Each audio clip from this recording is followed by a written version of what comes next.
کام کرنے والوں میں بھی مجھے اللہ معاف فرمائے یہ مرض پیدا ہو گیا ہے کہ کسی مسلمان کو یا کسی کام کرنے والے کو اس کو لوگوں کے درمیان بدنام اس لیے کرو تاکہ یہ کام کے قابل نہ رہے. مجھے اس بات سے اتنا افسوس ہے اپنے ساتھی کے بارے میں، اپنے عملے کے بارے میں، اپنے ذمہ داروں کے بارے میں. آپ کو کھل کر کہہ رہا ہوں. وہ جا کر پوچھیں گے دوسروں سے، کہیں گے یہاں فلاں صاحب ایسے ایسے ہیں، بتائیے ان کے بارے میں کیا ہے، ان کے بارے میں کیا حکم ہے، وہ مسلمان بھی ہے یا نہیں ہے. مجھے اس بات پر اتنا تعجب ہے کہ کہاں یہ امت ایک کافر کو مسلمان بنانے کی کوشش کرتی تھی، کہاں یہ کام کرنے والے ایک مسلمان کو کافر بنانے کی کوشش کرتے ہیں. مجھے آپ کی حماقت اور آپ کی بیوقوفی کی حد ہے. یاد ایک آدمی سے مقابلے کے لیے آپ کو اس کی پرواہ نہیں ہے کہ میں اسے متہم کر کے اس کو ضائع کر دوں گا، اس کی آپ کو پرواہ نہیں ہے. آپ اس کوشش میں ہیں کہ اسے کسی طرح راستے سے ہٹاؤ، اگر کہ اس کے بارے میں کوئی مسئلہ معلوم کر کے یا جھوٹی باتیں سچی نہ کہتا ہوں، سچی باتیں ہیں. آپ کی کوشش یہ ہے کہ ایک مسلمان کو کافر کیسے بنایا جائے. آپ کی فکر کو شیطان نے یہاں تک پہنچایا. اگر یہ کہا جائے کہ تمام ملائکہ، تمام انبیاء، تمام صحابہ، تمام اولیاء اور اس کے علاوہ جتنی مادی طاقتیں دنیا میں ہو سکتی ہیں، ان سب سے بڑھ کر طاقت اور قوت اللہ کے ساتھ بندے کی گمان کا درست ہونا ہے. سب سے بڑی طاقت، سب سے بڑی طاقت بندے کا اللہ کے ساتھ گمان کا درست ہونا ہے. اس سے بڑی کوئی طاقت نہیں. یہ گمان اللہ کے ساتھ گمان درست ہو جائے تو یہ گمان جبرائیل کی مدد کا انکار کروا دیتا ہے کہ ہمیں آپ کی حاجت نہیں. اس سے آپ زیادہ کر لیجیے کہ اگر گمان درست ہو جائے اللہ کے ساتھ تو یہ جبرائیل جیسی طاقت کا انکار کرا دیتا ہے کہ ہمیں آپ کی حاجت. اور اگر گمان بگڑ جائے اللہ کی ذات کے ساتھ، اگر گمان بگڑ جائے اللہ کی ذات کے ساتھ تو میں عرض کرتا ہوں کہ اس سے بڑا نقصان اور اس سے بڑی محرومی اور اس سے زیادہ آدمی کی ناکامی کا کوئی ذریعہ نہیں. اس لیے سب سے اہم اور بنیادی چیز وہ اللہ تعالی کے ساتھ سب سے پہلے گمان درست کرنا ہے. حالات کیسے بھی بگڑے ہوئے ہوں، لیکن مومن کو حکم ہے اس کا کہ اللہ کے ساتھ گمان نہیں کرے. اس لیے کہ گمان ایک ایسی طاقت ہے کہ جو اللہ تعالیٰ کی قدرت کو آ کے موافق کر دیتی. میرا اللہ کے ساتھ یہ گمان ہے، بس یہ گمان ظاہری حالات کو نہیں دیکھے گا. اگر گمان اللہ کے ساتھ آپ کا درست ہے تو میں عرض کرتا ہوں کہ ابراہیم علیہ السلام کے لیے آگ کا ٹھنڈا ہو جانا یہ اللہ کے ساتھ گمان ہے. اور بالکل اسی طرح ابو درداء رضی اللہ عنہ کے لیے ان کے مکان میں لگنے والی آگ کا بے اثر ہو جانا یہ بھی اسی گمان کا اثر ہے. جو گمان کے ساتھ طاقت نبی کے ساتھ ہے وہ گمان کی طاقت عام امتی کے ساتھ ہے. وہ گمان کی طاقت عام امتی کے ساتھ ہے. بلکہ حال ملتا ہے روایتوں میں کہ دجال کی آگ اس کی جنت ہوگی اور جنت اس کی آگ ہوگی. اس زمانے کا مسلمان اگر اللہ کے ساتھ اچھا گمان کر کے اللہ پر بھروسہ کر کے اگر وہ دجال کی آگ میں داخل ہو جائے گا تو روایت میں ہے کہ دجال کی آگ اس کو اس طرح نہیں جلائے گی جس طرح ابراہیم علیہ السلام کو نمودی آگ نے نہیں جلایا. یعنی یہ میں کرنا چاہتا ہوں کہ ابراہیم علیہ السلام کے بارے میں اللہ تعالیٰ کے وعدے سے لے کر دجال کی آگ میں داخل ہونے والے کے لیے بھی یہی وعدہ ہے کہ اگر اللہ کے ساتھ تمہارا گمان درست ہے تو دجال کی آگ تمہیں نہیں جلائے گی. جس طرح نمرود کی آگ نے ابراہیم علیہ السلام کو نہیں جلایا اس طرح دجال کی آگ آخری مسلمان جو دنیا میں دجال کے زمانے میں ہوگا اس کو بھی دجال کی آگ جلائے گی نہیں.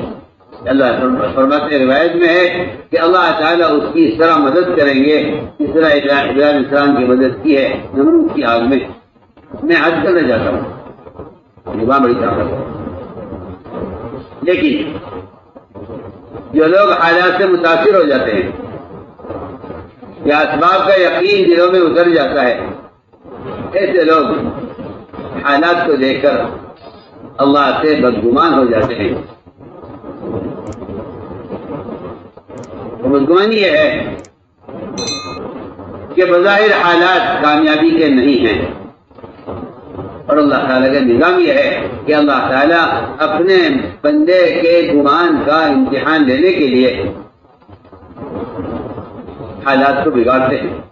دیکھنا چاہتے ہیں اس وقت میرے بندے کا میرے ساتھ کیا گمان ہے.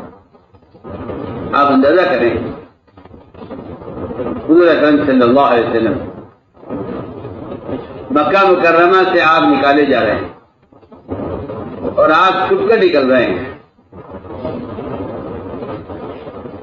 اس لیے کہ آپ صلی اللہ علیہ وسلم کے قتل کا اور آپ کے قید کرنے کا کی وہ کوشش اس وقت ہے کہ ہر طرف کفار جڑے ہوئے ہیں آپ کی تلاش میں. وہاں حالات ایسے بنے کہ سراقہ ابن مالک حضور اکرم صلی اللہ علیہ وسلم کے قریب پہنچ گیا اور اس کو اپنا مقصد بالکل پورا ہوتا ہوا نظر آیا. آپ صلی اللہ علیہ وسلم نے فرمایا کہ ابو بکر اس وقت بتلاؤ، اس وقت ان حالات میں تمہارا اس ذات کے ساتھ کیا گمان ہے جس لوگ کے ساتھ تیسرا ہے. اگر اس وقت گمان تمہارا اللہ کی ذات کے ساتھ اس کی مدد کا اور حفاظت کا اگر تمہارا گمان اللہ کے ساتھ درست ہے، تو میں کہتا ہوں کہ یہی گمان ایک مشرک اور ایک کافر دشمن سے بھی وہی وعدہ کروا رہا ہے جو وعدہ ایک اطاعت کرنے والے اور ایک ایمان والے سے اللہ کا وعدہ ہے. میں بہت اہم وعدہ کر رہا ہوں. آپ صلی اللہ علیہ وسلم نے سراقہ ابن مالک سے یہ فرمایا اس موقع پر. آپ نے فرمایا سراقہ اگر تم رہ گئے تو یہ دین جو ہے تم مجھے نکال رہے ہو، اگر تم نے دین اختیار کر لیا تو کس طرح کے کنگن تمہارے ہاتھوں میں ہوں گے. میں کہنا چاہتا ہوں کہ آپ صلی اللہ علیہ وسلم کا اللہ کے ساتھ گمان ہے جو ایک کافر اور ایک دشمن کو اس موقع پر اللہ کے ساتھ اس کو گمان میں درست کرا رہا ہے کہ اگر تم بھی آج اللہ تعالی کے ساتھ اس دین پر یہ گمان کر لو تو اللہ تعالیٰ اس طرح کے کنگن سراقہ تمہارے ہاتھوں میں ڈال دیں گے. میں نے عرض کیا کہ حالات سے کوئی اثر لینے والا تو اللہ تعالیٰ کی رحمت سے اللہ تعالیٰ کی مدد سے مایوس ہو جاتا ہے، اور برے سے برے حالات میں اللہ کی ذات کے ساتھ اچھے سے اچھا گمان کرنے والا اللہ تعالیٰ اس کو اپنی ذات کے ساتھ صرف گمان کرنے پر اللہ نے فرمایا ہے کہ میں نے بندے گمانا عبدی بھی، میں اپنے بندے کے گمان کے ساتھ ہوں. تو مجھے آج کرنا ہے پہلی بنیادی بات کہ ہمیشہ چاہیے کہ حالات سے نظر پھیر کر اپنی نظر ہمیشہ نتیجے پر رکھو. نتیجہ کیا نکلے گا؟ اس لیے کہ جو نتائج ہے وہی وعدے ہیں، جو نتائج ہیں وہی وعدے ہیں. جو لوگ حالات نظر رکھتے ہیں وہ وعدوں کا انکار کر دیتے ہیں، جو وعدوں پر نظر رکھتے ہیں وہ حالات سے متاثر نہیں ہوا کرتے. آپ اگر غور کریں گے تو آپ صلی اللہ علیہ وسلم نے ہمیشہ بڑے بڑے وعدے جو صحابہ سے کیے ہیں، وہ بڑے بڑے وعدے ہمیشہ برے حالات میں کیے ہیں. ہمیشہ سارے برے وعدے، سارے بڑے بڑے وعدے برے برے حالات میں ہوئے ہیں. وجہ کیا ہے؟ وجہ یہ ہے کہ منافقین اللہ کے ساتھ بدگمان تھے، ان کو چھاٹنے کے لیے وعدے برے حالات میں کیے گئے ہیں. ایمان والے اللہ کے ساتھ اچھا گمان کرنے والے تھے، اس لیے ایمان والوں سے وعدے کیے گئے. آپ صلی اللہ علیہ وسلم نے سارے وعدے صحابہ سے ہمیشہ برے حالات میں کیے ہیں، بلکہ میں کہتا ہوں کہ ایمان والوں سے نہیں، بلکہ آپ نے کفار سے بھی جو وعدے کیے ہیں برے حالات میں کیے ہیں۔ آپ صلی اللہ علیہ وسلم ابتدائی بعثت میں باہر سے آنے والے جو حاجیوں کے قافلے ہوتے تھے ان پر اپنے آپ کو پیش کرتے تھے، کوئی مجھے ٹھکانہ دے دے، کوئی میری مدد کر دے، کوئی مجھے اپنے ساتھ لے جائے، کوئی میری ضمانت لے لے تاکہ میں اللہ کی بات پہنچا سکوں۔ ہر قبیلہ انکار کرتا تھا۔ آپ صلی اللہ علیہ وسلم نے انہی ملاقاتوں میں اور اس قسم پرسی کے عالم میں جہاں کوئی دور سے کوئی امید نہیں ہے، آپ کی ملاقات ہوئی۔ ایک قبیلہ تھا بکر بن وائل، آپ صلی اللہ علیہ وسلم نے ان سے ملاقات کی، فرمایا کہ تمہارا دبدبہ بہت ہے اور تمہاری تعداد بہت زیادہ ہے، تم مجھے اپنے ملک فارس لے چلو۔ آپ سے اپنی بات کو پہنچانے کے لیے اگر یہاں موقع نہیں ہے تو میں بات کہاں کہہ سکتا ہوں؟ آپ صلی اللہ علیہ وسلم مکہ مکرمہ چھوڑنے کو تیار ہیں، فرمانے کے فارس والوں تم مثال لے چلو۔ انہوں نے یہ کہا کہ محمد صلی اللہ علیہ وسلم ہم آپ کو اپنے ساتھ نہیں لے جا سکتے، وجہ اس کی یہ ہے کہ فارس کا بادشاہ بڑا ظالم بادشاہ ہے، وہ کسی کے گناہ کو معاف نہیں کرتا اور کسی کے عذر کو قبول نہیں کرتا، اس لیے ہم آپ کو لے جانے سے معذرت، کیونکہ اگر آپ کو ساتھ لے گئے تو فارس کا بادشاہ ہمیں معاف نہیں کرے گا، ہم فارس کے خوف سے آپ کو نہیں لے جا سکتے۔ آپ نے کیا جواب دیا؟ آپ نے فرمایا اے فارس، فرمایا اے بکر بن وائل، اگر فارس کا خوف ہے تمہیں تو میں تم سے اس وقت کہتا ہوں، تم سے کہتا ہوں اگر تم 33 مرتبہ سبحان اللہ، 33 مرتبہ الحمدللہ، 34 مرتبہ اللہ اکبر کہہ لو تو فارس کی بیویاں تمہارے بستروں پر تمہاری باندیاں بن کر اور ان کی اولاد تمہاری غلام بن کر تمہارے تابع رہے گی۔ اگر تم یہ تسبیحات اس وقت کہہ دو۔ آپ فارس کے کفار سے اس قسمہ پرسی کے عالم میں یہ وعدہ فرما رہے ہیں، یہ بکر بن وائل اگر تم 33 مرتبہ سبحان اللہ، 33 مرتبہ الحمدللہ، 34 مرتبہ اللہ اکبر کہہ لو تو فارس کی بیویاں تمہاری باندیاں اور فارس کی اولاد تمہاری غلام ہوگی۔ آپ نے ایک مثال کر رہا ہوں، اس لیے کہہ رہا ہوں کہ جب مسلمان حالات کو نظر رکھتا ہے تو اس کی مایوسی اور اس کا اللہ کے ساتھ بدگمانی وہ اس کو اللہ مجھے معاف فرمائے فرائض سے بھی انکار کروا دیتی ہے۔ زمانے میں کیا ہو سکتا ہے؟ اور گمان لگتا ٹھیک ہو جائے، اگر گمان لگتا ٹھیک ہو جائے تو فرائض کے بعد کی تسبیحات پر فارس کے کفار سے اس کا وعدہ کیا جا رہا ہے کہ نماز کے بعد کی تسبیحات اگر تم آج کہہ لو تو فارس کی بیویاں تمہارے بستروں پر، اس کے بعد تمہاری غلام۔ میں تو ایک مثال کر رہا ہوں کہ سب سے بنیادی کام یہ ہے کہ اللہ کے وعدوں کے تذکروں کے ذریعے اللہ تعالی کے ساتھ بندہ گمان ٹھیک ہے۔ یہ گمان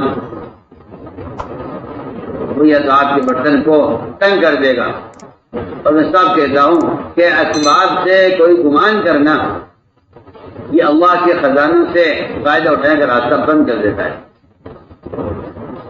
آپ کہتے ہیں میرا خیال یہ ہے کہ یہ زمین اتنا غلہ دے دے گی، بس آپ کو غلہ اتنا ہی ملے گا جس آپ نے گمان کر لیا۔ آپ کہتے ہیں کہ یہ بکری 2 کلو دودھ دے دے گی، یہ بکری 2 کلو ہی دودھ دے گی، اس لیے کہ آپ آپ کے سبب نے آپ کے گمان کو اللہ کی ذات سے ہٹا کر شکل سے آپ کے گمان کو باندھ دیا ہے. میں وہ ضروری بات کر رہا ہوں. اسباب دنیا کے اسباب ہیں دنیا کے. آپ گمان کر لیں کہ بکری 2 کلو دودھ دے گی تو یہ بکری 2 ہی کلو دودھ دے گی, اس سے زیادہ نہیں دے گی. اس لیے کہ آپ نے سبب کے ساتھ گمان کر لیا ہے. ہم یہ کہنا چاہتے ہیں کہ سبب اور حالات اس کا گمان کے قابل نہیں ہے. اسباب سے ہٹ کر اگر آپ اللہ تعالی کے ساتھ گمان درست کر لیں تو میں آج کرنا چاہتا ہوں کہ صدیق رضی اللہ تعالیٰ نے صدیق رضی اللہ تعالیٰ نے ایک مشرکہ عورت سے ابوبکر رضی اللہ تعالیٰ نے سفر ہجرت میں اس کے ریوڑ سے بکری کا دودھ لینا چاہا. اس نے کہا میرے پورے ریوڑ میں کوئی بکری دودھ دینے کے قابل نہیں ہے. تو بچی ہے فرمایا کہ دودھ تو اللہ دیتے ہیں, تم بکری لاؤ.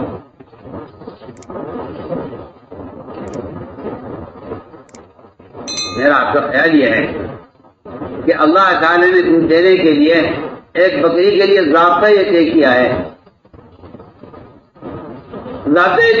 کہ بکری کی آمد ہو تو دودھ دے. ہم عرض کرتے ہیں کہ جو لوگ اسباب کو اللہ کا ضابطہ سمجھ لیتے ہیں وہ اللہ سے بدگمان ہو جاتے ہیں. میری بات آپ کو توجہ سے سمجھنی پڑے گی. جو لوگ کائنات کے نظام کو اور اسباب کو اللہ کا ضابطہ سمجھ لیتے ہیں وہ اللہ تعالیٰ سے بدگمان ہو جاتے ہیں. میری بات آپ دھیان سے سننا. انسانی تجربات اور انسانی مشاہدات یہ اللہ تعالیٰ سے بدگمان کر دیتے ہیں. یہ اللہ سے بدگمان کر دیتے ہیں. ہم بہت کام کی بات آپ سے کرتے ہیں. میں ابتدا سے میں عرض کر رہا ہوں کہ بدگمانی کے کیا نقصانات ہیں, اللہ کے ساتھ اچھا گمان کرنے کے کیا فائدے ہیں. اگر یہ کہا جائے کہ انبیاء اور صحابہ کرام کی ساری غیبی نصرت مددیں صرف گمان پر قائم ہیں, تو یہ غلط نہیں ہوگا. صرف اللہ کے ساتھ گمان پر قائم ہے.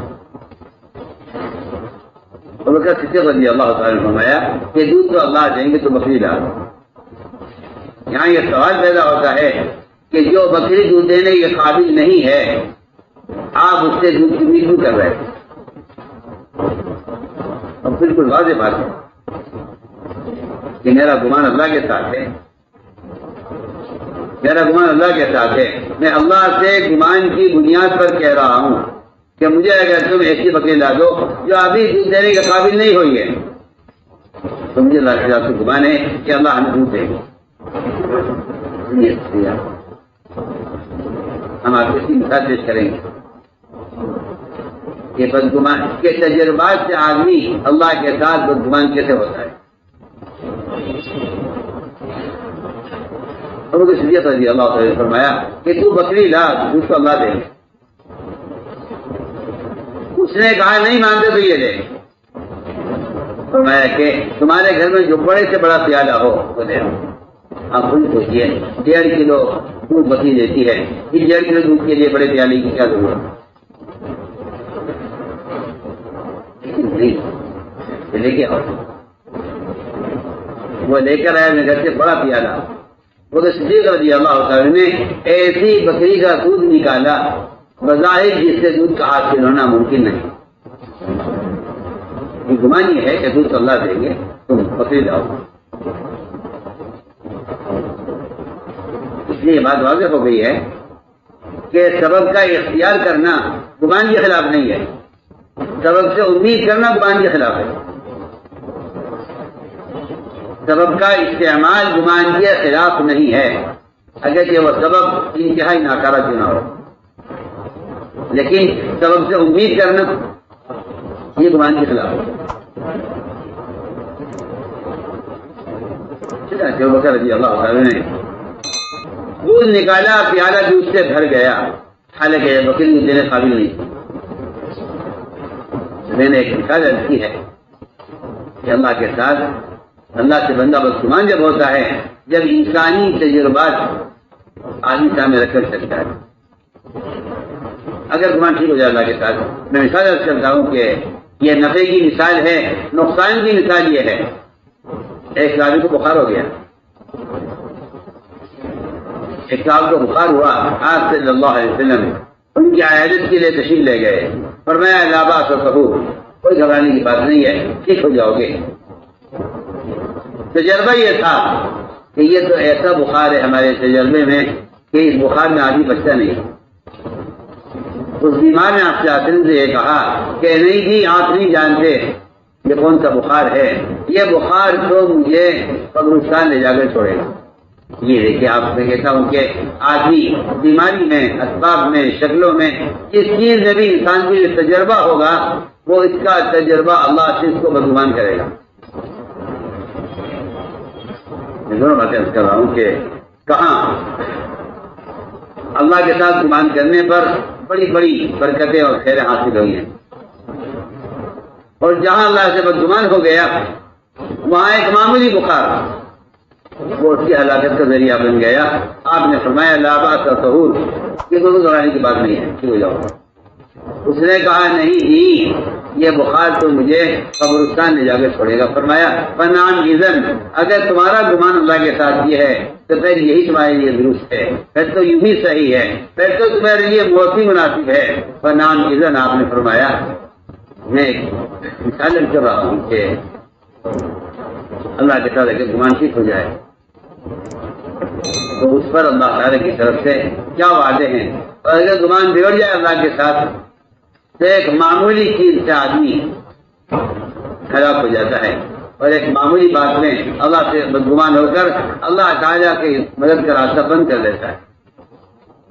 میں نے عرض کیا کہ صحیح بات یہ ہے کہ اللہ کے ساتھ، اللہ کے مخلوق کے ساتھ گمان کیجیے. بدگمانی کہاں سے پیدا ہوتی ہے؟ فرمایا کہ بدگمانی ہوتی ہے شیاطین کے وساوس سے.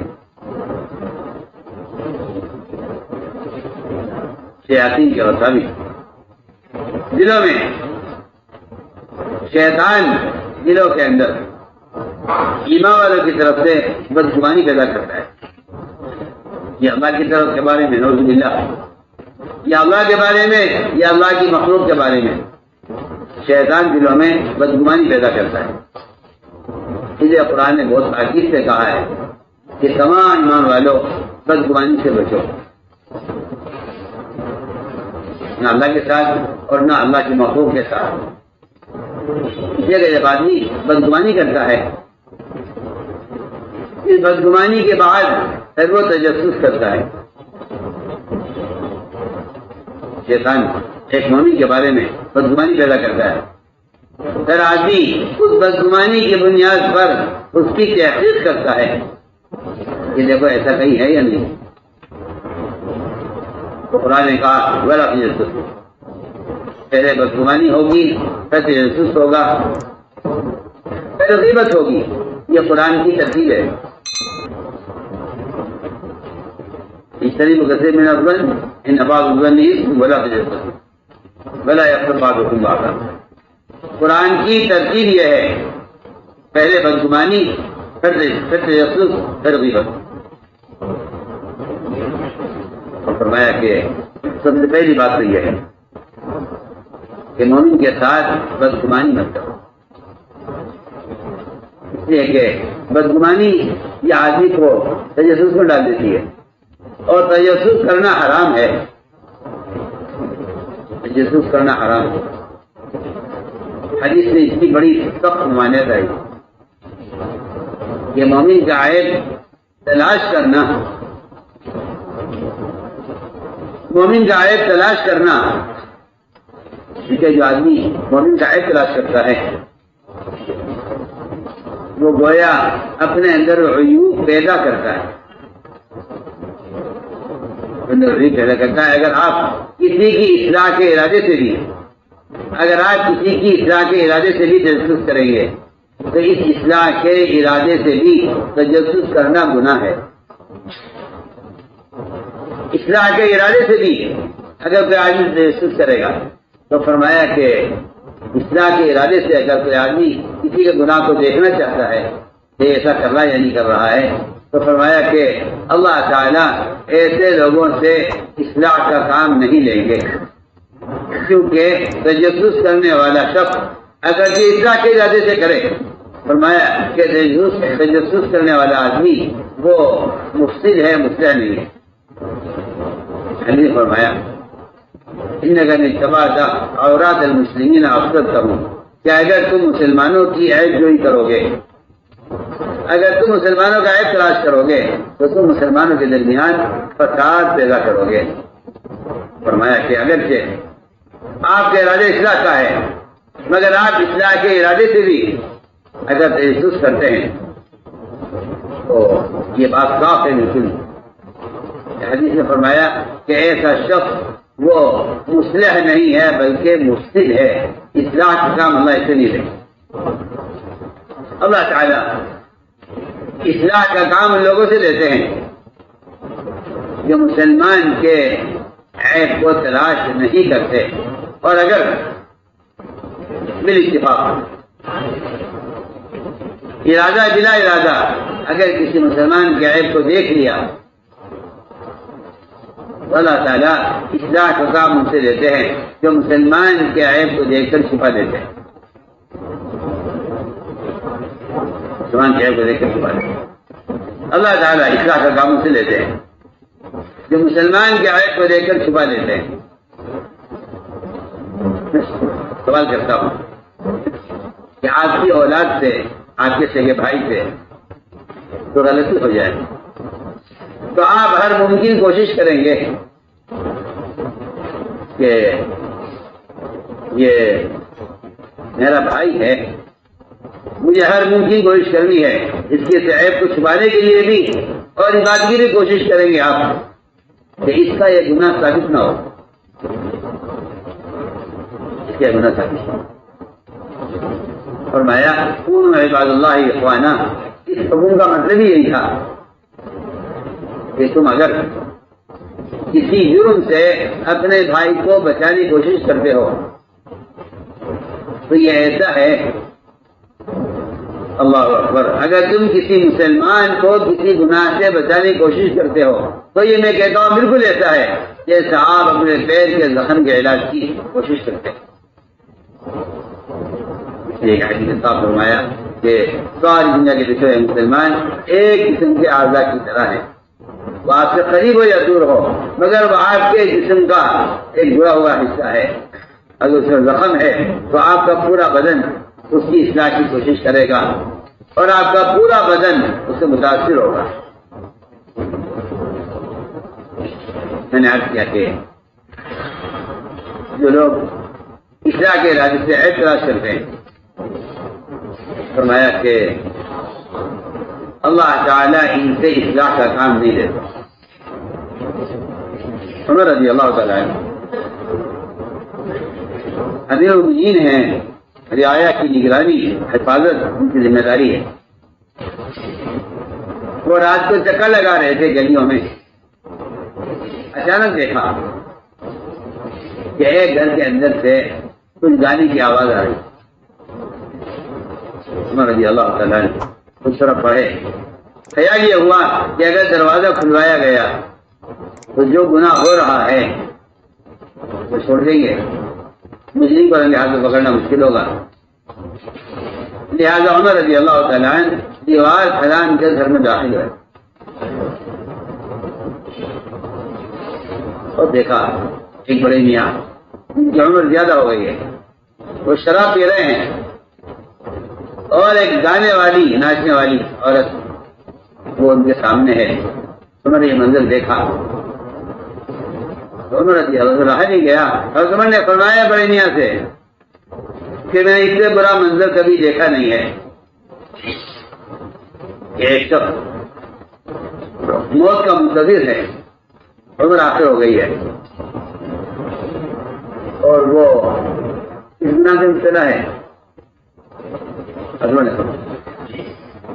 مرینا نے یہ کہا عمر مجھے اچھی طرح جلدی مت کرو،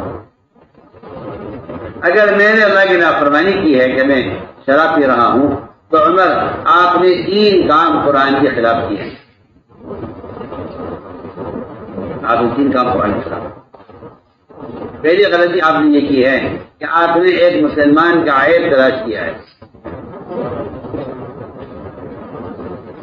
دوسری غلطی آپ نے یہ کی ہے کہ آپ دروازے سے نہیں آئے، دیوا پھلان کر آئے.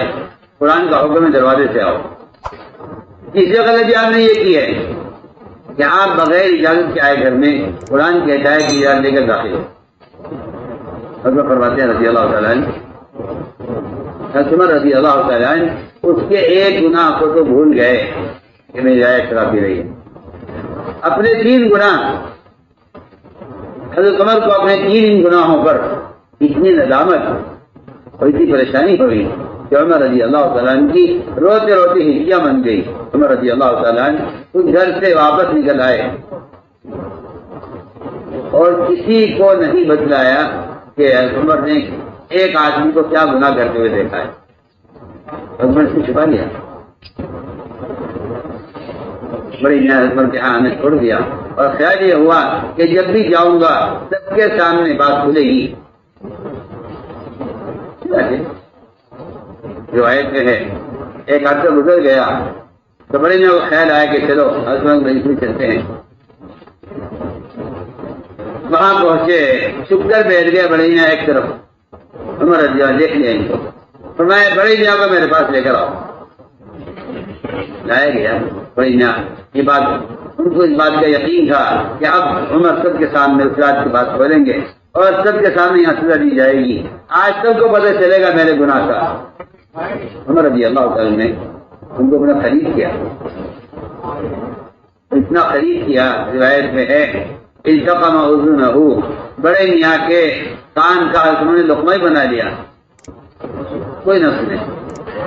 کان نے کہا کہ میں نے اس رات میں جو گناہ کرتے ہوئے دیکھا تھا میں نے اس سے لکھے کسی سے نہیں کیا. بڑے میاں نے کہا عمر کان خرید کرو.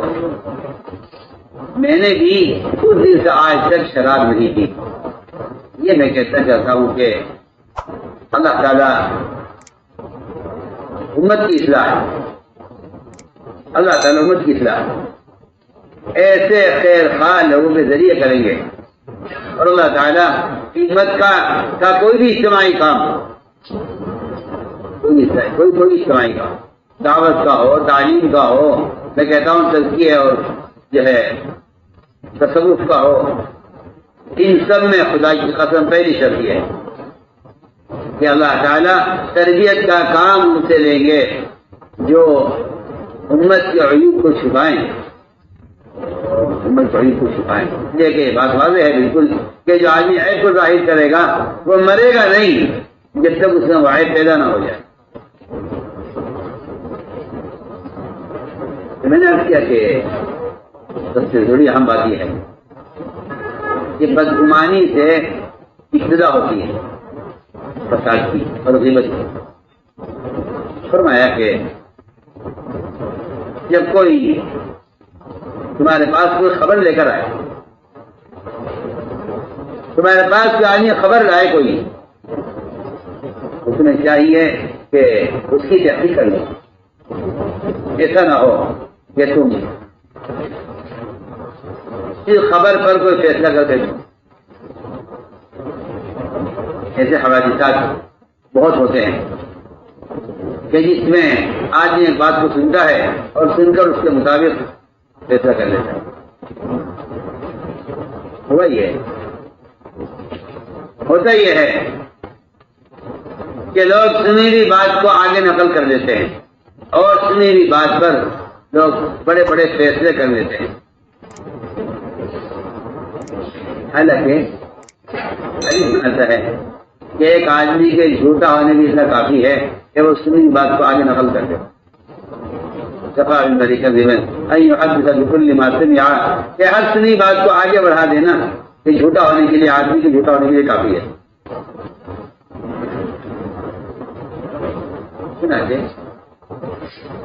ہم ایسا کر رہے تھے کہ اس زمانے میں جو لوگ منافقین اور جھوٹوں کی باتیں سن کر یقین کر لیتے ہیں. حالانکہ سنت یہ ہے کہ اگر کوئی مخبر نہیں، اگر کوئی معترف بھی آ کر آپ کے سامنے اپنے گناہ کا اعتراف کرے، خود گناہ کرنے والا، تو سنت یہ ہے کہ آپ اعتراف کرنے والے کی بات کبھی یقین نہ کریں۔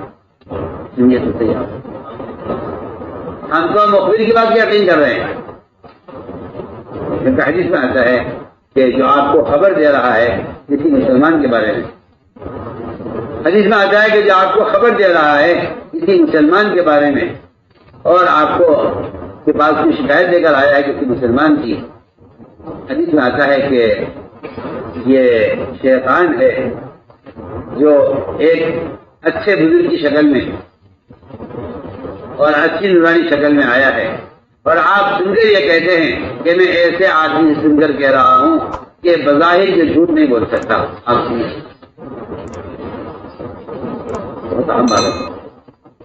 ہمارے ماحول میں یہ چیز بہت زیادہ ہو گئی ہے، میں اس لیے بات کر رہا ہوں، بہت زیادہ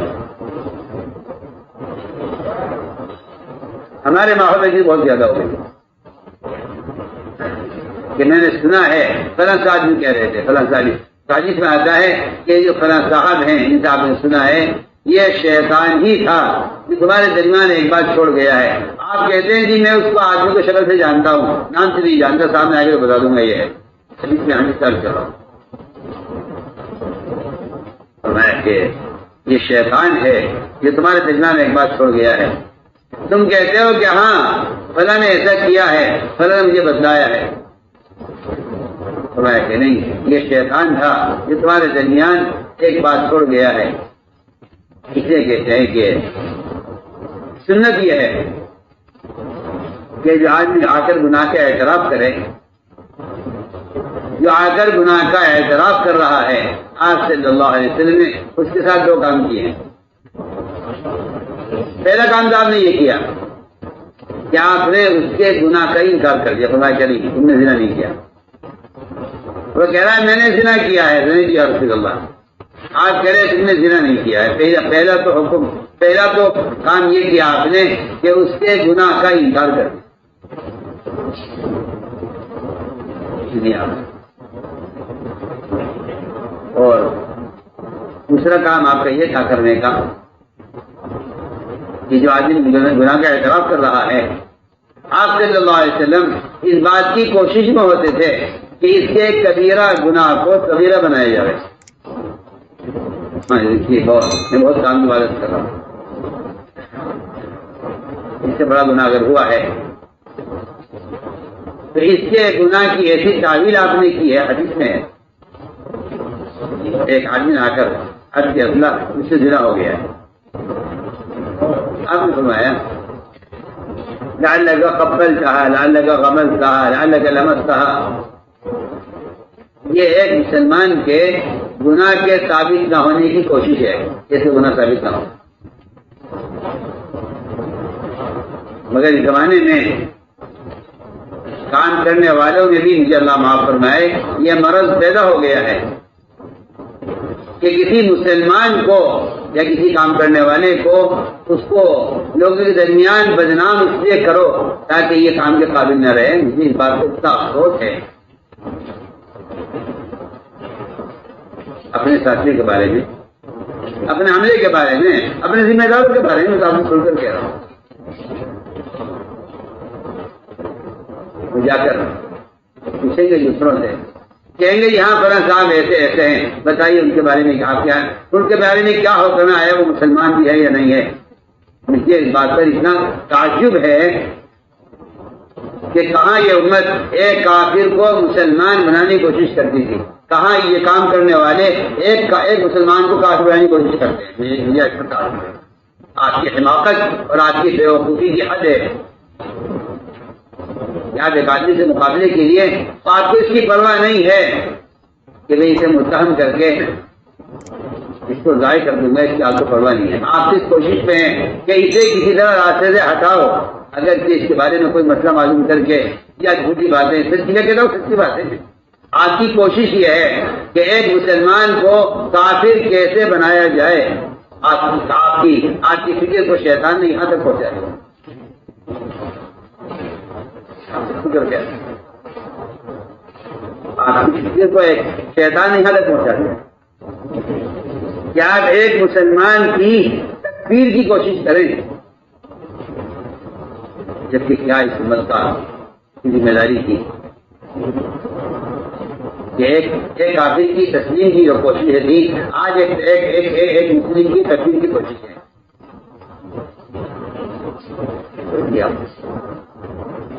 آج ایک مسلمان کا گناہ ثابت کرنے کے لیے ایک چھوٹی تصور لگا دیتے ہیں کہ گناہ ثابت ہو جائے، اور وہاں محمد صلی اللہ علیہ وسلم کوشش کر رہے ہیں کہ اس اعتراف کرنے والے کا گناہ ثابت نہ ہو.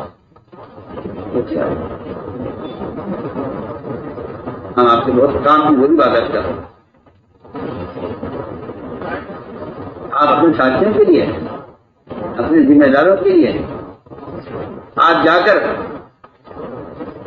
آپ دوسروں میں جا کر مسئلہ معلوم کرتے ہیں، میری فلاں صاحب ایسے ہیں، ان کے بارے میں کیا کرنا چاہیے، ان کے بارے میں کوئی فیصلہ کیجیے.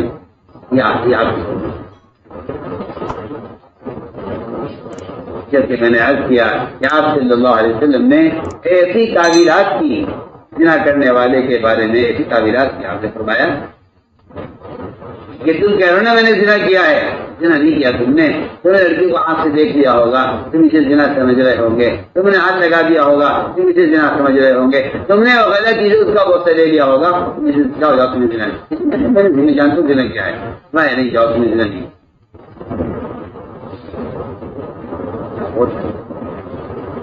ایک شخص کے اپنی غلطی کا اعتراف، اس کے بارے میں تو یہ کوشش ہو رہی ہے اس کا گناہ ثابت نہ ہو. آپ سوچیں، اور جہاں آپ کو خبر الٹی اڑاتی نہیں ہے، جب خبر یقین کسی منافق کی اڑائی نہیں ہوگی، میں اس کی مثال کروں گا، وہاں آپ یقین کر لیتے ہیں خبر کا. اور یہاں نبی سے زنا کرنے والا اپنے زنا کا اعتراف کر رہا ہے، اور آپ بار بار یہ کہہ رہے کہ نہیں ایسے نہیں ہوتا، ہم نے سے نہیں ہوتا، جاؤ تم زنا نہیں. عائشہ رضی اللہ عنہ کے یہاں چور لایا گیا، چور نے اعتراف کیا، چور نے چوری کا اعتراف کیا، کہا کہ جی ہاں میں نے اونٹ چرایا ہے. لوگوں نے لکھا جسے اونٹ چرایا ہے. علی نے اس کی چوری کی کتنی اچھی تعبیر کی، اور میں دیکھو اونٹ ساری ایسی شکل کے ہوتے ہیں، تم اپنا سمجھ کر کھول رہے ہوں گے، وہ اونٹ دوسرا اونٹ بھی تمہارے اونٹ کی طرح ہوگا. لوگوں نے سمجھا وہ اونٹ کسی اور کا نکلا، لوگوں نے سمجھا کہ تم چوری کر رہے ہو. اس نے کہا نہیں ہوئی، میں نے تو دوسرے کا سمجھ کر ہی کھولا ہے، میں نے چوری کی. اور میں بتاؤ جلاد کو، جلاد آ گیا، تیل گرم ہو گیا، اس کا ہاتھ کرنے کا انتظام ہو گیا سب، یعنی اس کی چوری کا اعتراف یہاں تک پہنچ گیا کہ اس کے ہاتھ کے کرنے کا بھی انتظام ہو گیا. اسی طرح حضرت اللہ تعالیٰ ان سے چلے گئے، کافی دیر کے بعد آئے اور آ کر چور سے اس طرح ملاقات کی گویا ابھی تک اس سے کوئی بات نہیں ہوئی. فرمایا کیا بات؟ یہ سوال کیا اس سے، بجائے اس کا ہاتھ کاٹنے کے، بجائے اس پر حق قائم کرنے کے، اس سے سوال کیا چور سے، کیا آپ نے چوری کی ہے؟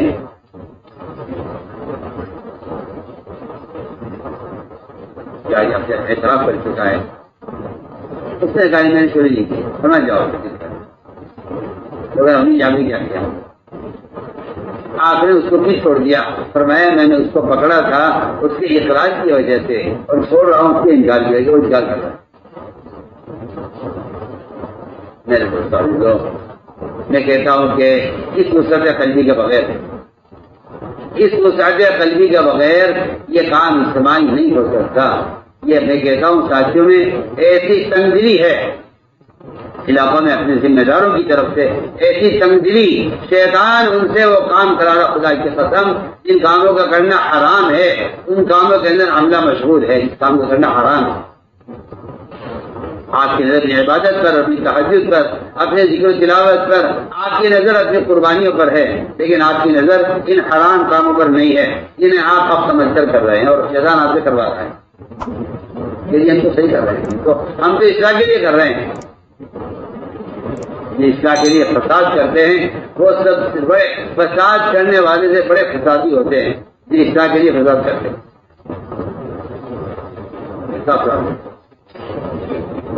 چاہیے کہ مومن کے فعل کی تعبیر کرو، اچھی تعبیر کرو، مومن ایسا نہیں کرو۔ اس لیے مومن کے عیب کو چھپانے کے ایسے فضائل، ایسے احکام ہیں، قرآن میں بھی حدیث میں فرمایا کسی زندہ درگور لڑکی کو اگر قبر میں دبا دیا جائے، اس کو کوئی زندہ نکال دے، اس کو بچا لے اس کی جان، فرمایا کہ اس سے زیادہ اجر اور ثواب ہے ایک مومن کے عیب کو چھپانے۔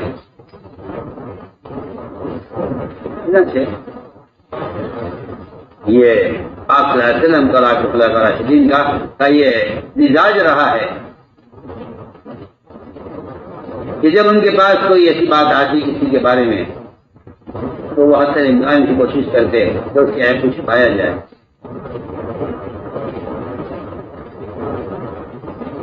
ایک لڑکی سے حضرت عمر کے زمانے میں زنا ہو گیا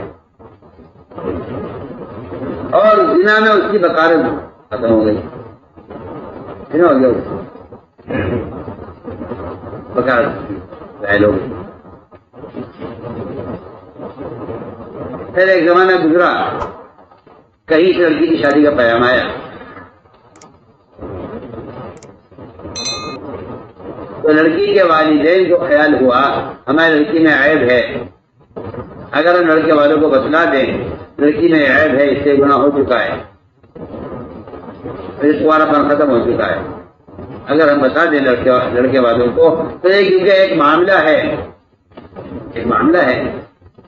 وہ شادی کر رہے ہیں اور اس میں عیب ہے، اپنی چیز کے عیب کو ظاہر کرنا چاہیے، یہ خیال ہم کو آئے۔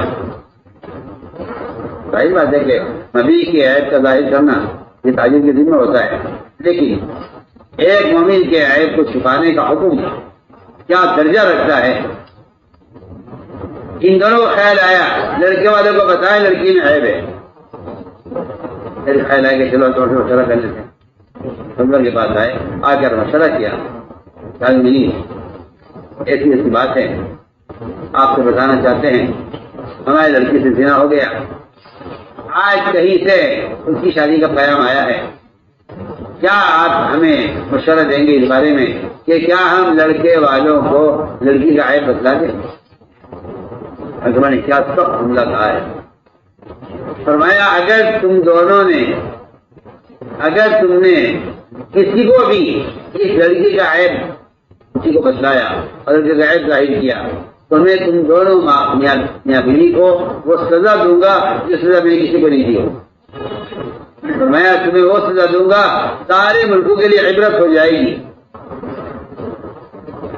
زنا اس نے کیا ہے، لڑکی نے غلطی کی ہے، بجائے اس کے کہ اس لڑکی کے زنا کی خبر ہوتے ہی اس پر حد قائم کرتے، فرمایا کہ اگر تم نے اس لڑکی کا عیب بیان کیا لڑکے والوں کے سامنے تم دونوں میاں بیوی کو سزا دوں گا، فرمایا جاؤ اس کی شادی کرو، شادی اس کی ایسے کرو جیسے کسی ایک بہت نیک اور بہت پاکدامن لڑکی کی شادی کی جاتی ہے۔ کہ مثال یہ بنایا گیا تھا کہ مسلمان کے عیب کو چھپایا جائے، مسلمان کے عیب کی، مسلمان کے گناہ کی اچھی تعبیر کی جائے۔ نے باقاعدہ باب قائم کیا ہے ہر صابر میں مسلمان کے فعل کی تعبیر کا، یعنی مسلمان سے نہیں کرتا، مسلمان سے نہیں کر سکتا۔ میں کہتا ہوں کہ اگر آنکھ سے کسی کا عیب دیکھ کر، اپنی آنکھ سے کسی کا عیب دیکھ کر ایک گھرانے کو چلانا ممکن نہیں ہے اپنی آنکھ میں جھٹلائے بغیر، تو اتنا بڑا نظام ساری دنیا میں دعوت کا کہ آپ اپنی آنکھ سے، کیا آپ تو ابھی ان کی خبروں کا بھی یقین کر رہے ہیں، آپ اپنی آنکھ کے دیکھ کر کیا انکار کریں گے؟ میں اس کی مثال کرتا ہوں ایک گھر میں ایک میاں بیوی ہے، ایک گھرانہ ہے، ایک میاں ایک بیوی ہے. فرمایا کہ اگر یہ دونوں بھی ایک دوسرے کے ساتھ اپنا گمان درست نہیں رکھیں گے تو یہ ایک گھر بھی چل نہیں سکتا. ایک نہ ہوتا تھا مثال، یہ ایک گھر بھی چل نہیں سکتا. اگر گمان درست نہیں ہے یہ ایک گھر بھی چل نہیں سکتا. اور گمان کا تقاضا یہ ہے، گمان کا تقاضا یہ ہے کہ آپ قانونی بات کے نہیں بلکہ اپنی آنکھ سے دیکھے ہوئے کے مطابق اپنی آنکھ سے دیکھنے کے باوجود یہ کہیں کہ میری آنکھ نے غلط دیکھی ہے. مومن کے بارے میں میں گمان اچھا کرتا ہوں. رواحہ رضی اللہ تعالیٰ عنہ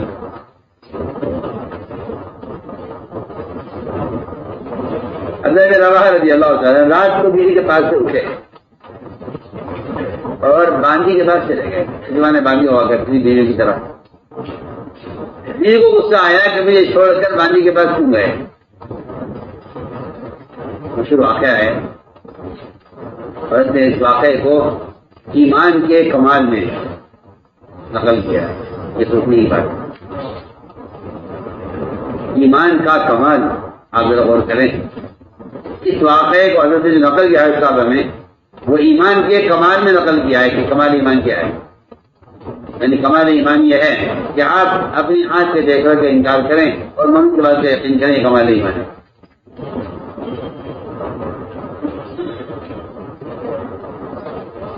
بیوی کو غصہ آیا، اس نے جا کے دیکھا کہ شوہر بیوی کو چھوڑ کے باندھی کے پاس ہے. روایت میں ہے کہ بیوی گئی اتنی دیر میں پورا نکال کر لائی. اس نے نہیں ہے باندھی فارغ ہو کر باہر آ گئے تھے. پوچھا کیا بات ہے، سورج لے کے کہاں جا رہے. یہ نے کہا شوہر سے جہاں آپ تھے اگر اس وقت آپ وہاں ہوتے جہاں آپ باندھی کے پاس تو میں یہ چھوڑا آپ کسی نے گزر جائے. میرے بات مجھے کہاں دیکھ لیا باندھی کے پاس. اس نے کہا نہیں میں نے دیکھا ہے اپنی آنکھوں سے آپ کو باندھی کے پاس. میں نے کہا دیکھو بات یہ ہے کہ اللہ تعالیٰ نے اللہ کے رسول صلی اللہ علیہ وسلم نے جنابت کی حالت میں قرآن پڑھنے سے منع کیا ہے.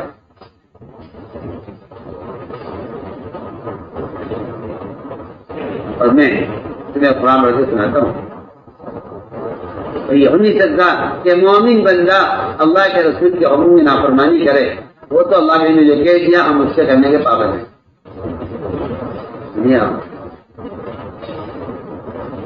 کہ اللہ کے رسول منع کر دیں. اللہ کے رسول فرماتے کہ جنابت جہاز میں قرآن نہیں پڑھ سکتے. سر مومن جنابت جہاز میں قرآن پڑھنے ہو نہیں سکتا. اور میں آپ کو قرآن پڑھ کے سنا دیتا ہوں جس سے آپ خود ہی فیصلہ کر لیجیے کہ میں سچا ہوں یا جھوٹا ہوں. بیوی تھوڑا قرآن پڑھی ہوئی نہیں تھی. رواحہ رضی اللہ تعالیٰ نے چند اشعار پڑھ دیے عربی کے جس کا خلاصہ یہ تھا کہ اللہ کے رسول صلی اللہ علیہ وسلم ہمارے پاس قرآن لے کر آئے ہیں اور یہ قرآن پورے سے زیادہ واضح اور چمکدار ہے اور روشن کتاب ہے. اللہ کے نبی صلی اللہ علیہ وسلم ہدایت کا راستہ لے کر آئے ہیں ہماری گمراہی کے بعد، ہمارے اندھیپن کے بعد. اور ہم اللہ کے نبی کی ہر بات کا پورا دل سے یقین کرتے ہیں.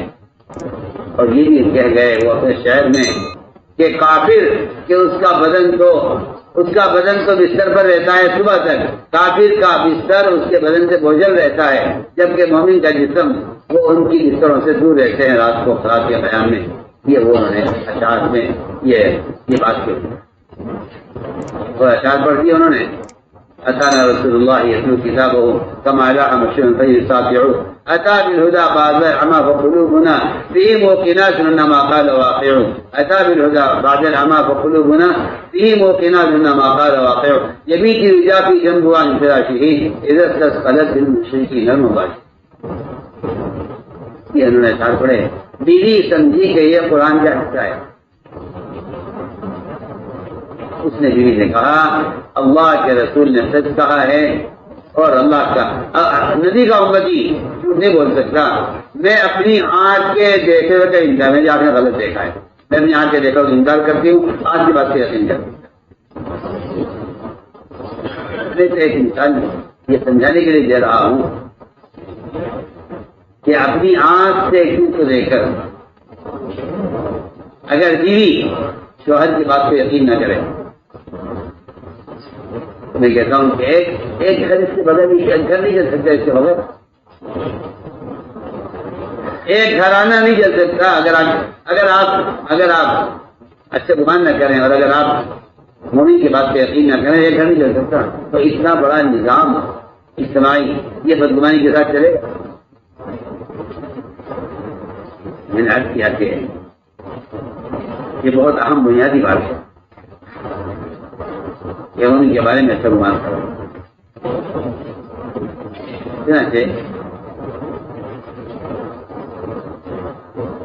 ان روایت پر غور کیا جائے، اسلام صلی اللہ علیہ وسلم مومن کے گناہ کی تعریف بھی کر رہے ہیں اور مومن کے گناہ کو ثابت نہ ہونے کی کوشش کر رہے ہیں کہ گناہ ثابت نہ ہو۔ میں نے عرض کیا کہ سب سے اہم چیز ہے کہ مومن کے ساتھ ہمیشہ اچھا گمان کیا جائے، کیونکہ بدگمانی سے جو فساد پیدا ہوتا ہے اور صحیح خبر وہ اگر آدمی سے عمل کر دیتے ہیں کہ ہم نے ایسا سنا ہے، سنا کہ حدیث میں نہ پڑی تھی کہ ایک آدمی کی چھوٹا ہونے کی اتنا کافی ہے کہ وہ صحیح بات کو آگے نقل کرتے۔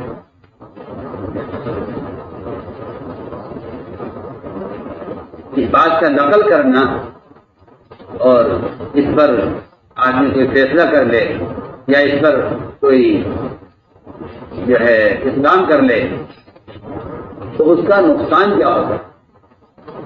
اس کا نقصان کیا ہوتا ہے؟ میں آپ کو یہ نقصان اجتماعی کاموں کے اندر کھلا ہوا نظر آ رہا ہے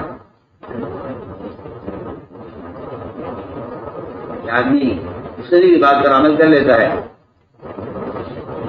اور پھر اس کا جو نقصان ہوتا ہے۔ ایک قبیلہ تھا، قبیلہ بنو مختلف، ایک قبیلہ تھا قبیلہ بنو مختلف، مالدہ قبیلہ تھا۔ یہ اسلام لایا اور پھر میں حاضر ہوا۔ آپ صلی اللہ علیہ وسلم نے اس قبیلے کے اسلام کے فرائض بتلائے کہ ایمان لانا ہے، نماز پڑھنی ہے، روزہ رکھنا ہے، حج کرنا ہے، زکات دینی ہے۔ یہ سارے فرائض انہوں نے قبول کیے پہلی ملاقات میں، اور اسی ملاقات میں اسلام قبول کیا۔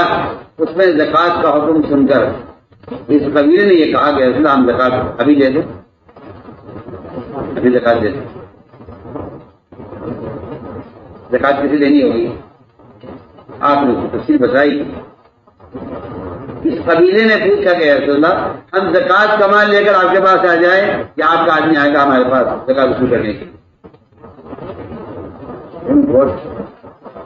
میں کہتا ہوں میرے اور آپ کے لیے یہ اتنا سبق آموز واقعہ ہے،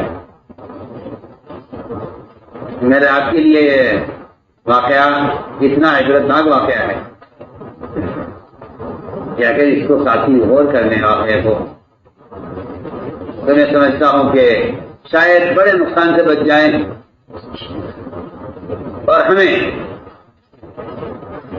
آپ صلی اللہ علیہ وسلم کی ہدایت اور قرآن کی آیات سے رہبری ہو کہ ایسے موقع میں کیا کرنا چاہیے۔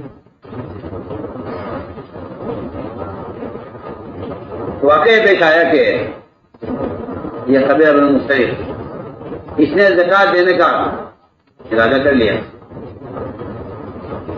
اس لیے کہ ایسا نہیں تھا کہ ہاں ابھی تو ہمیں پتہ چلا ہے اس فرائض کا عمل کریں گے جب کریں گے۔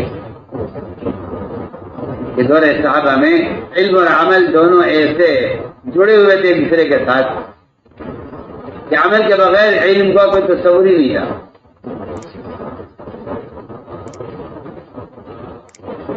آپ نے فرمایا کہ نہیں، تم زکات رقم لے کر مت آؤ، تمہاری زکات کے وصول کرنے کے لیے ہم آدمی بھیجیں گے۔ کب بھیجیں گے؟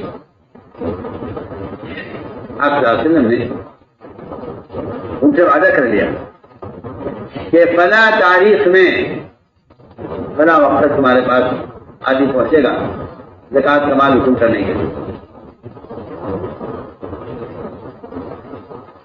چنانچہ جب وہ دن آیا جس میں آپ صلی اللہ علیہ وسلم کو اپنا آدمی بھیجنا تھا زکات کے وصول کرنے کے لیے،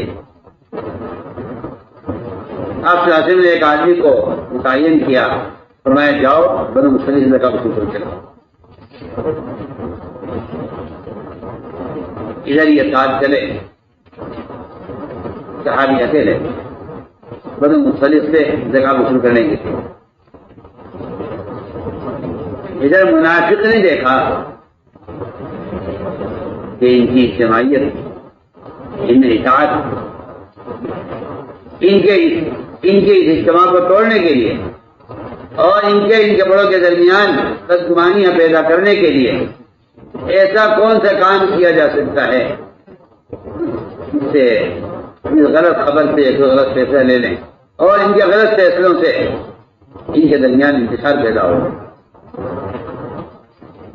اسی کے منافقین جو ہمیشہ سے ہیں اور ہمیشہ رہیں گے، ہمیشہ رہیں گے۔ راستے میں صحابی کو منافق ملا اور پوچھا اس منافق نے کہاں جا رہے ہیں؟ انہوں نے کہا کہ حضور اکرم صلی اللہ علیہ وسلم نے مجھے بھیجا ہے، میں بنو مختلف سے زکات وصول کرنے جا رہا ہوں۔ اس سے کہاں برداشت ہوتا کہ اس طرح مسلمانوں کی جان اور مال وہ حق پر لگے۔ اس منافق نے ان صحابی سے یہ کہا کہ آپ کو صحیح بات معلوم نہیں ہے، میں حالات دیکھ کر بتلا رہا ہوں، آپ میری بات مانیں اور میں آپ کا بڑا خیر خواہ ہوں۔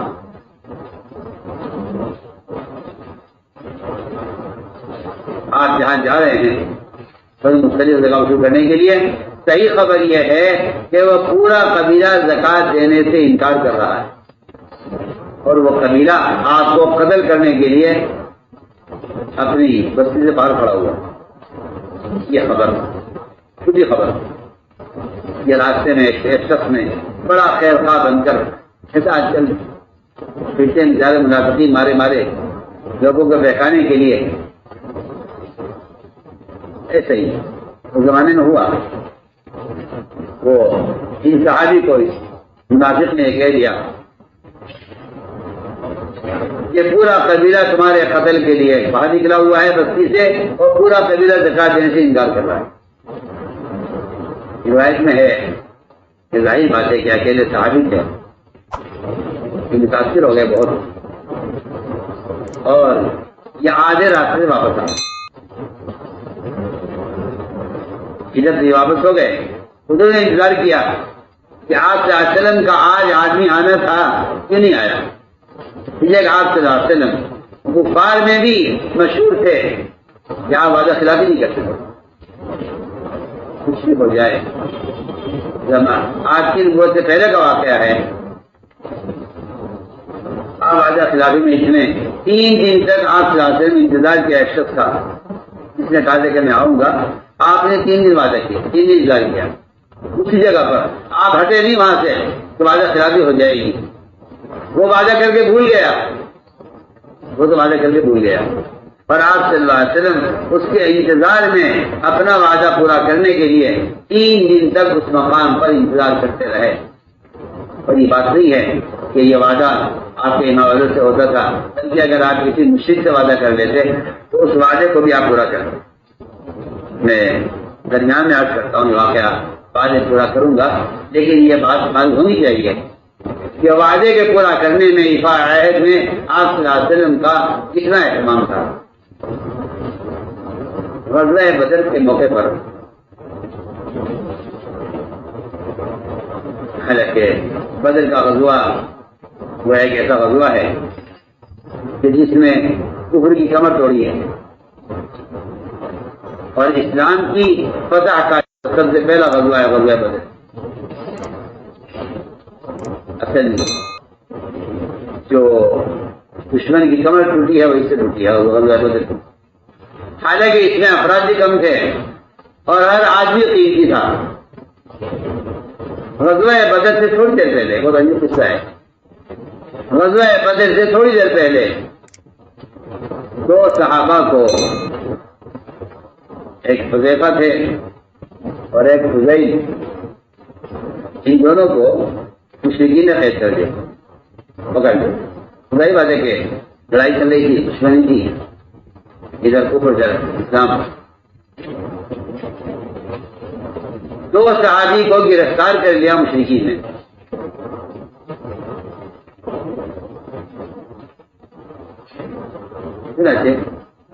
اور غزوہ بدر ہونے والا تھا، صحابہ میدان میں اتر چکے تھے، ان کو پکڑ لیا۔ انہوں نے کہا مشرکین سے ہم وعدہ کرتے ہیں اگر آپ ہمیں چھوڑ دیں گے تو ہم نہ آپ سے لڑائی کریں گے نہ آپ سے تو مقابلہ کریں گے، اور جو لوگ آپ سے مقابلہ کریں گے ہم ان کا ساتھ بھی نہیں دیں گے۔ غزوی واقعہ ہے۔ ان کو کفار نے کہا ٹھیک ہے، اگر آپ مجھے وعدہ کرتے ہیں کہ آپ ہم سے لڑیں گے نہیں، ہم سے لڑنے والوں کی آپ مدد بھی نہیں کریں گے، اور کیسے ہو سکتا ہے کہ اللہ کے رسول صلی اللہ علیہ وسلم میدان میں ہوں اور کفار آپ کے مقابلے پر آئیں، اور کوئی مسلمان کسی کافر سے یہ کہہ دے کہ میں آپ سے مقابلہ نہیں کروں گا اور میں آپ سے مقابلہ کرنے والے کی مدد نہیں کروں گا۔ لیکن انہوں نے حیلہ اختیار کیا، اور ظاہر بات ہے کہ لڑائی تو حیلہ ہوتا ہے، لڑائی تو خدعہ ہوتا ہے، اور لڑائی ہے الحرب خدعہ۔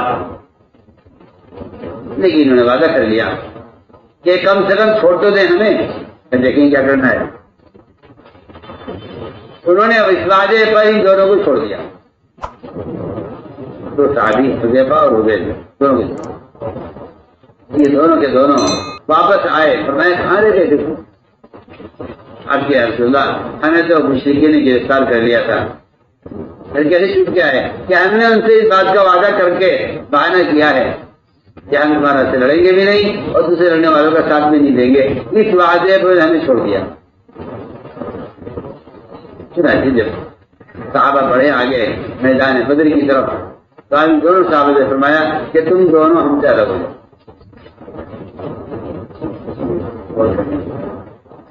میں دونوں الگ ہو جاؤ ہم سے۔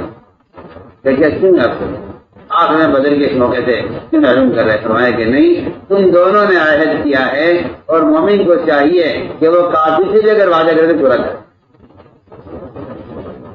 یعنی عجیب و غریب واقعہ میدان قتال میں اپنے دشمن سے اگر کوئی یہ کہہ دے کہ میں آپ سے نہیں لڑوں گا،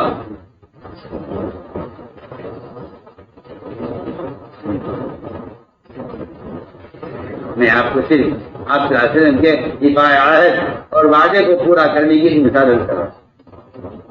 یہ دونوں روئے، آج بھی خوشامد کی یا رسول اللہ اجازت دے دیا، فرمایا کہ نہیں، تم دونوں یہاں بیٹھ جاؤ، تم جنگ میں شریک نہیں ہوگے۔ جبکہ لکھا ہے علماء نے کہ اس موقع پر ایک آدمی بڑا قیمتی تھا، کہ نہیں، اگر تم نے وعدہ کر لیا ہے ان سے، اس وعدے کو تمہیں چھوڑا ہے، تمہیں چاہیے کہ مشکل سے کے وعدے کو پورا کرو۔ چنانچہ یہ دونوں بدر کی جنگ میں شریک نہیں ہوئے، دونوں کا پہلے بٹھا دیا۔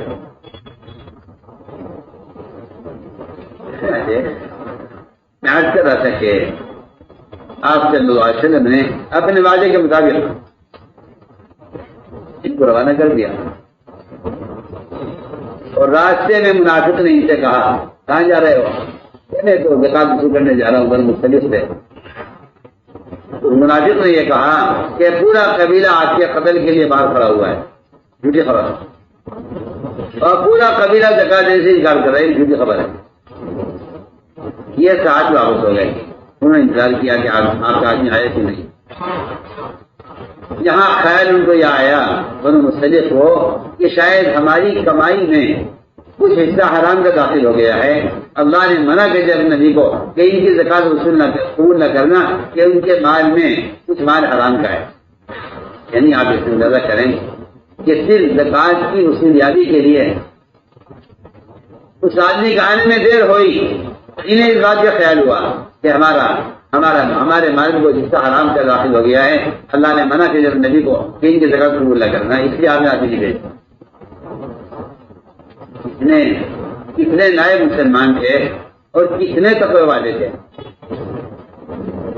کہ ہماری زکات میں ہمارے مال میں کوئی شاید حصہ حرام کا داخل ہو گیا ہے، جس کی وجہ سے آپ کے حاصل میں ان کو اللہ نے روک دیا ہے ہماری زکات کے وصول کرنے سے۔ انتظار کیا انہوں نے، جب آدمی نہیں آیا وقت پر تو ادھر تو وہ لوگ روانہ ہوئے حج ہونے کے لیے، ادھر مشورہ ہوا، دیکھو جو میں آپ سے بات کہنا چاہتا ہوں، میں آپ سے کھل کر کہہ رہا ہوں، سب کا حاجی ہے ہر جگہ۔ کسی شادی کے بارے میں کوئی بات، وہ شادی جائے گی ذمہ دار کو، وہ فیصلہ کر لے گا ان کے بارے میں۔ اب تو اللہ مجھے معاف فرمائے، ساتھی اپنی ساتھیوں کو جاسوس کہتے ہیں، ساتھی اپنی ساتھیوں کو آپ سنت سے ہٹے ہوئے ہیں، 100% ہٹے ہوئے ہیں اسلامی سنت سے، آپ کو ہٹے ہوئے ہیں۔ آپ سمجھتے ہیں کہ ہم کام کی حفاظت کے لیے کر رہے ہیں، وہاں حالت یہ ہے کہ بڑے بڑے بادشاہوں کے یہاں سے جو جاسوس بھیجے جاتے تھے آپ وسلم کے پاس، آپ وسلم ان کو سارے کام میں شریک کرتے تھے، سمجھتے تھے کہ انہیں اپنے کام میں شریک کرو تاکہ یہ یہاں سے تمہارے کام کو لے کے جائیں۔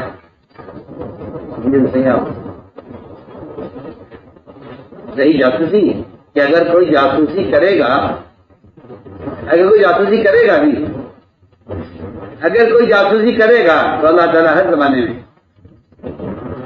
زمانے میں ذمہ دار پر اس کی خیانت کو ایسا کھول دیں گے اسی راستے سے کہ کوئی جاسوس یا کوئی دشمن وہ کام کو نقصان نہیں پہنچا سکتا۔ میں آج کہتا ہوں کہ آج کل یہ ایک چیز عام ہوتی جا رہی ہے دین کے شعبوں میں کہ ذمہ داروں سے ساتھیوں کی شکایتیں لگا دو، فلاں ایسا ہے، فلاں ایسا ہے، فلاں ایسا ہے۔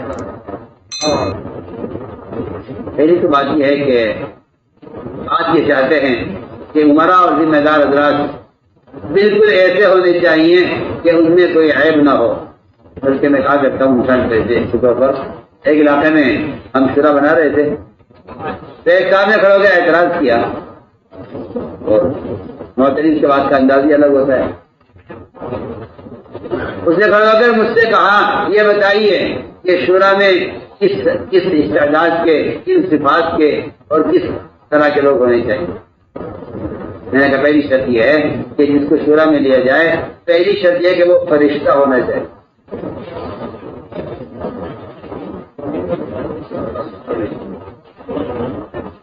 فرشتہ ہو، سارے گناہوں سے معصوم ہو، اس پر کسی قسم کا کوئی الزام، کوئی تہمت، کوئی کمی اس کے اندر نہ ہو، سارے عیوب سے بالکل پاک ہو، ایسا کوئی آدمی ہو، فرشتہ صفت تو اس کو شورا میں لیا جائے۔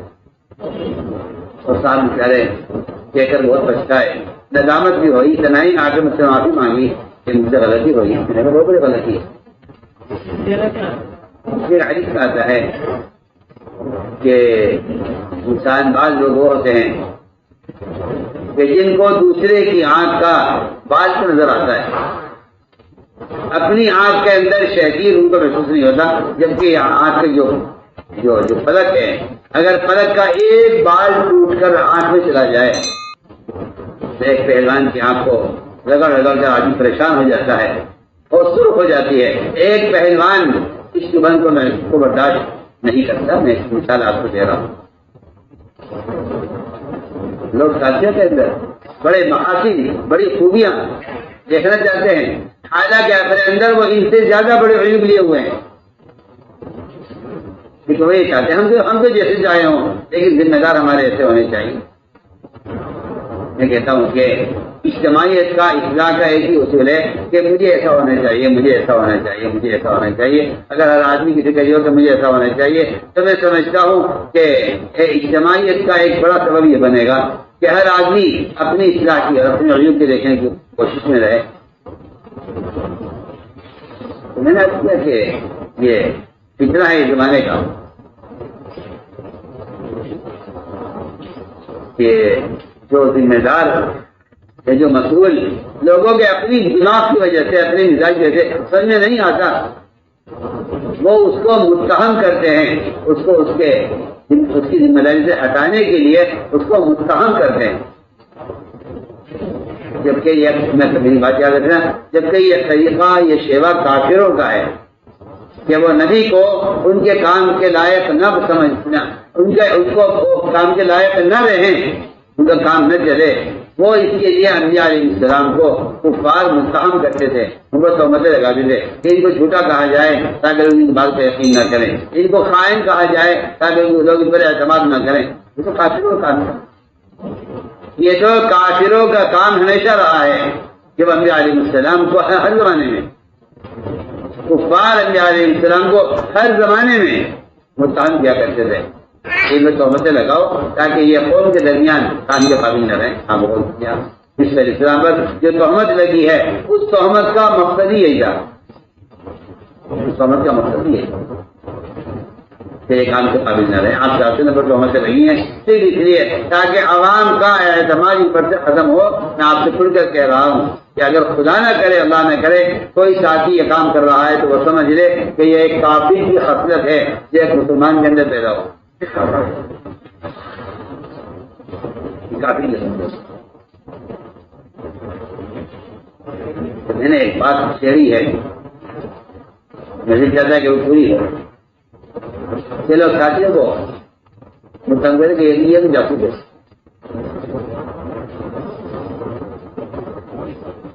کیونکہ آپ نے اسے کر لیا ہے کہ اسے ہٹانا ہے تو آپ اس کے لیے لاکھ جھوٹ بولیں گے، تہمتیں لگائیں گے تو اور بہتان مانیں گے، جو چاہیں گے کریں گے.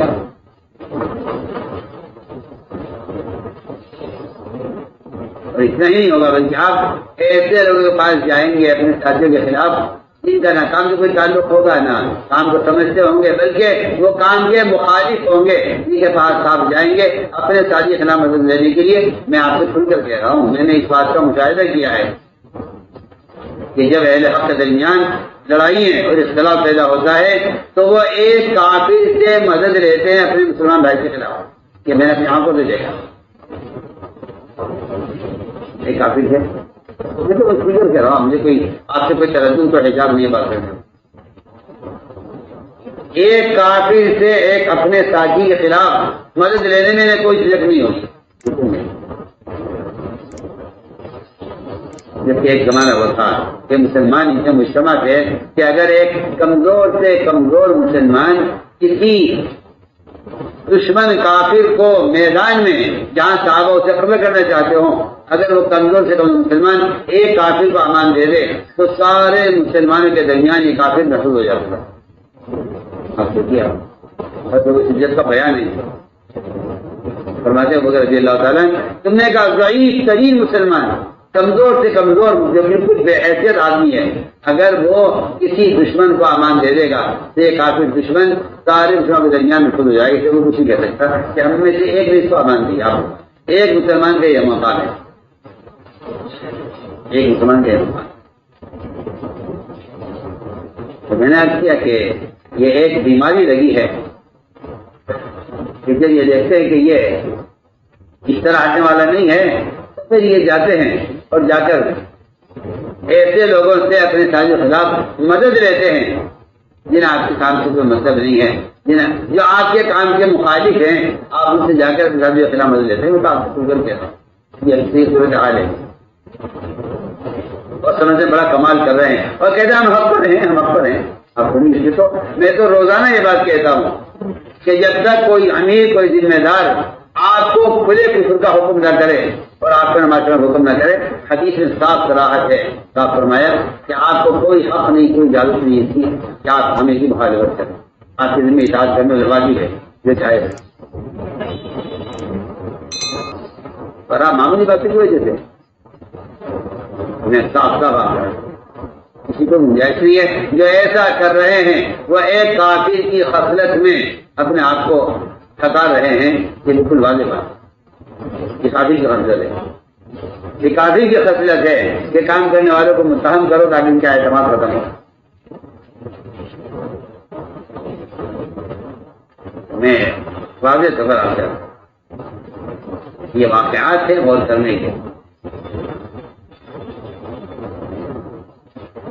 میرے دوست بزرگ والے تو صحیح حدیث سے آپ نے فرمایا میرے پاس کوئی میرے ساتھی کی شکایت نہ لائے. میں چاہتا ہوں قرآن صاحب نے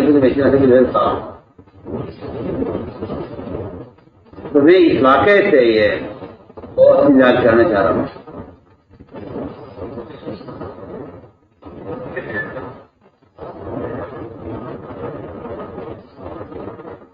جب یہ صحابی چلے ان سے زکات وصول کرنے کے لیے اور آدھے رات میں واپس ہو گئے.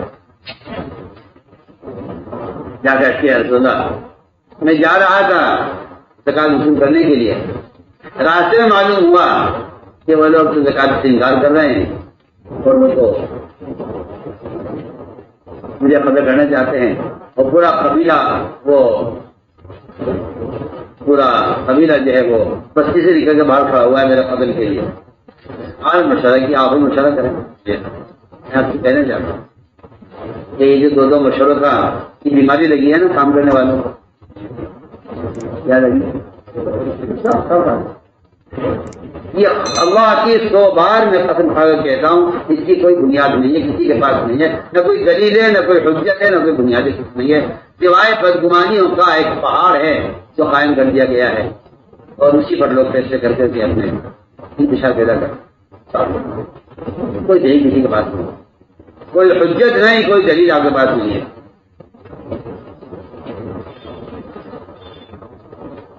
کوئی ثابت نہیں کر سکتا نعوذ باللہ کہ کسی نے اس کام کے اندر کفر اختیار کیا ہو, کوئی ثابت نہیں کرتا.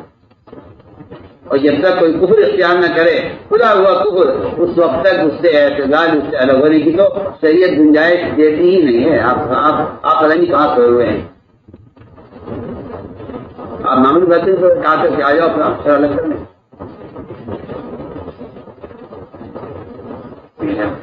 کام جو آتا ہے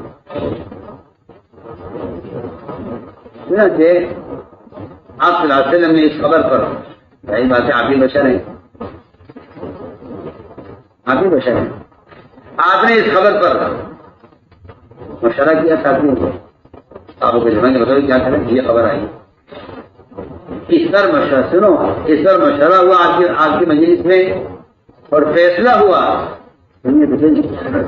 اس جھوٹی خبر پر مشورہ بھی ہو گیا, فیصلہ بھی ہو گیا. اور فیصلہ یہ ہوا کہ رات کا انتظار کیا جائے اور رات کو ایک دستہ فوج کا بھیجا جائے ہتھیار دے کر اور پورے قبیلے کو قتل کر دیا جائے. اب یہ غلط خبر پر یہ فیصلہ ہوا, اس غلط خبر یہ فیصلہ ہوا کہ رات رات حملہ کیا جائے, پورے قبیلے کو قتل کر دیا جائے, کیونکہ یہ اسلام سے مرتد ہو گئے, زکات سے انکار کر رہے اور یہ ہمارا آدمی کو قتل کرنا چاہتے ہیں. اس کو یہ خبر پہنچی ہے, خبر پر اس خبر پر یہ فیصلہ ہو گیا. ادھر سے کوئی انتظار کر کے روانہ ہوئے کہ چلو لا کر رسول بات جاتے ہیں کہ ہمارا زکات کا مال آپ نے پوری کیوں سبزیوں کو قبول نہیں کیا, کیوں آدمی نہیں بھیجا. ادھر یہ دل پر حملہ کرنے کے لیے راستے میں لگا تھے دونوں سے. منزل قوم تم کون لوگ کہاں جا رہے ہیں کہ ہم تو بڑے مختلف ہیں کہ تم ہی ہو اللہ کے نبی کے آدمی کو قتل کرنے والے, تم ہی ہو زکات انکار کرنے والے. اس نے کہا کہ ہمارا بھی خبر آئی ہے کہ خبر غلط ہے. آپس میں ملے, واپس آئے, بات ساری سنی, اس پر آیت نازل ہوئی قرآن کی.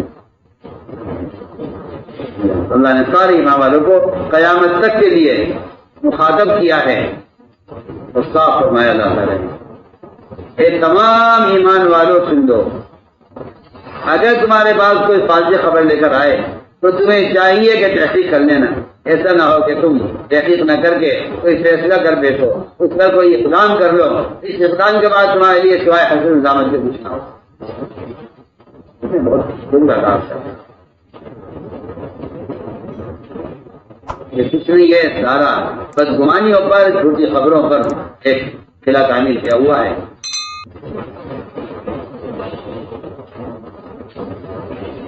میں بتانا چاہتا ہوں کہ آپ ساتھ کو ہوتے ہوئے,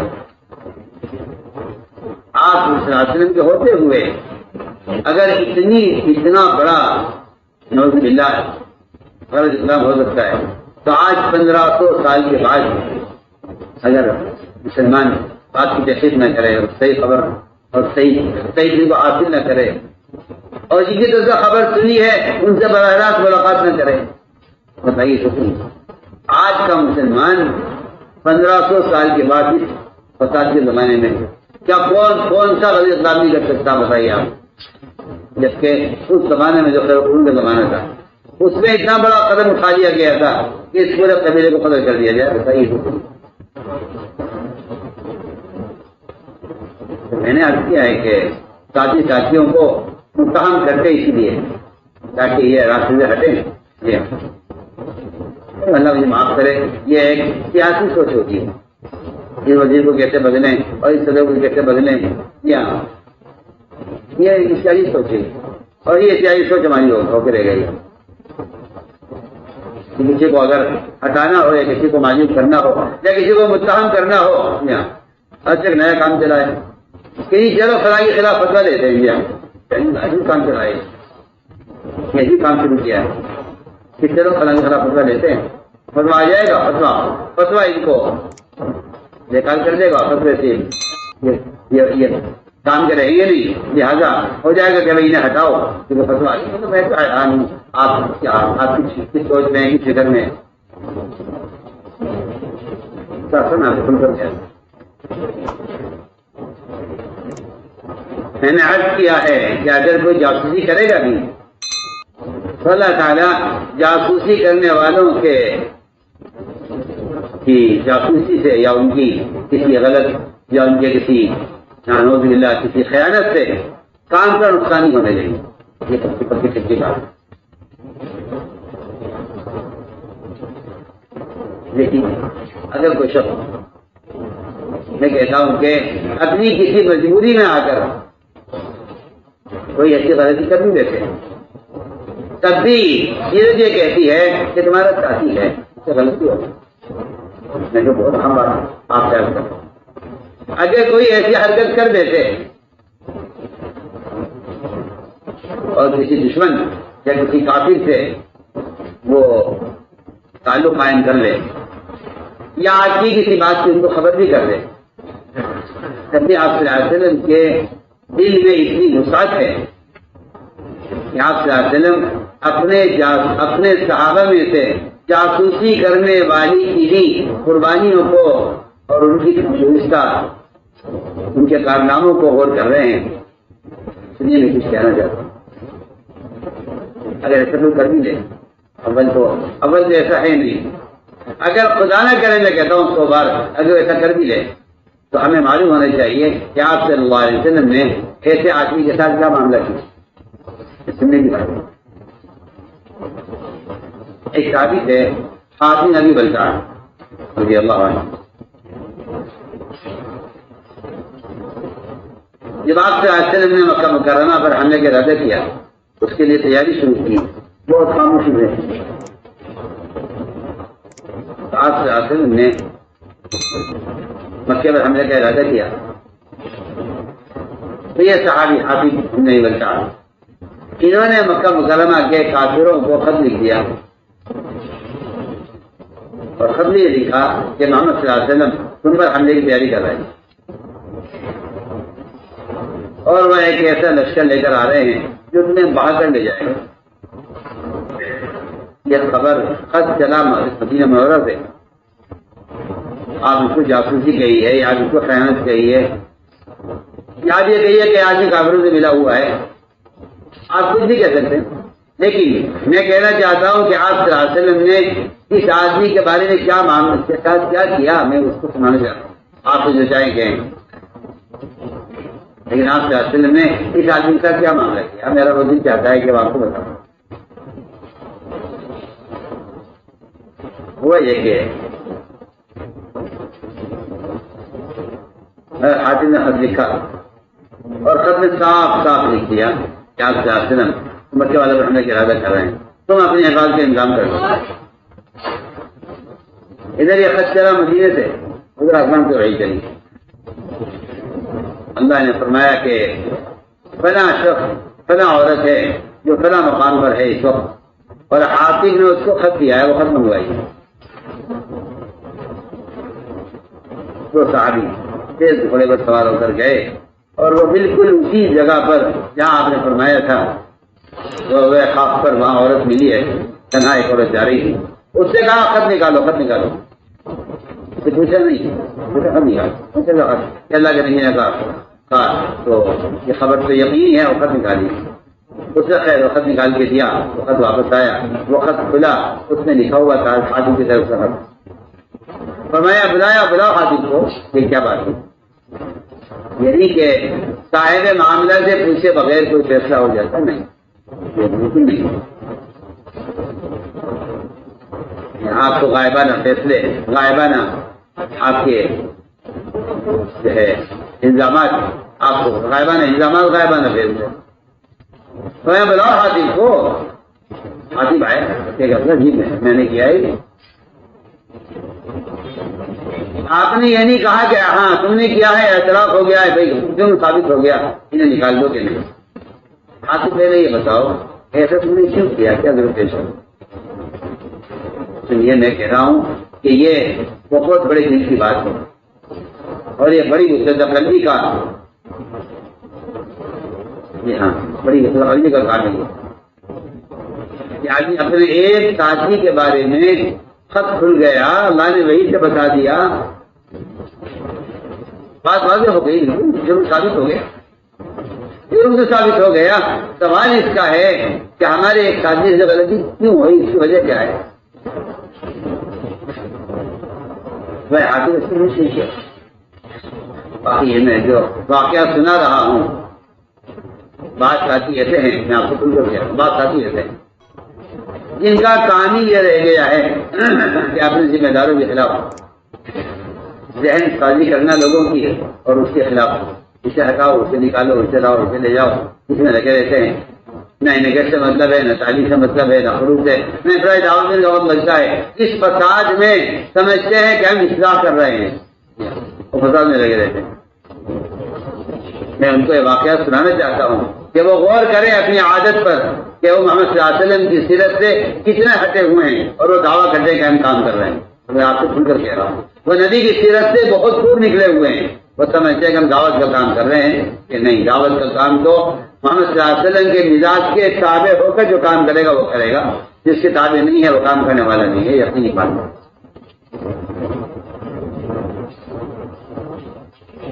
ہے. عجیب واقعہ ہے. حاکم نے اپنی غلطی کا اعتراف کر لیا.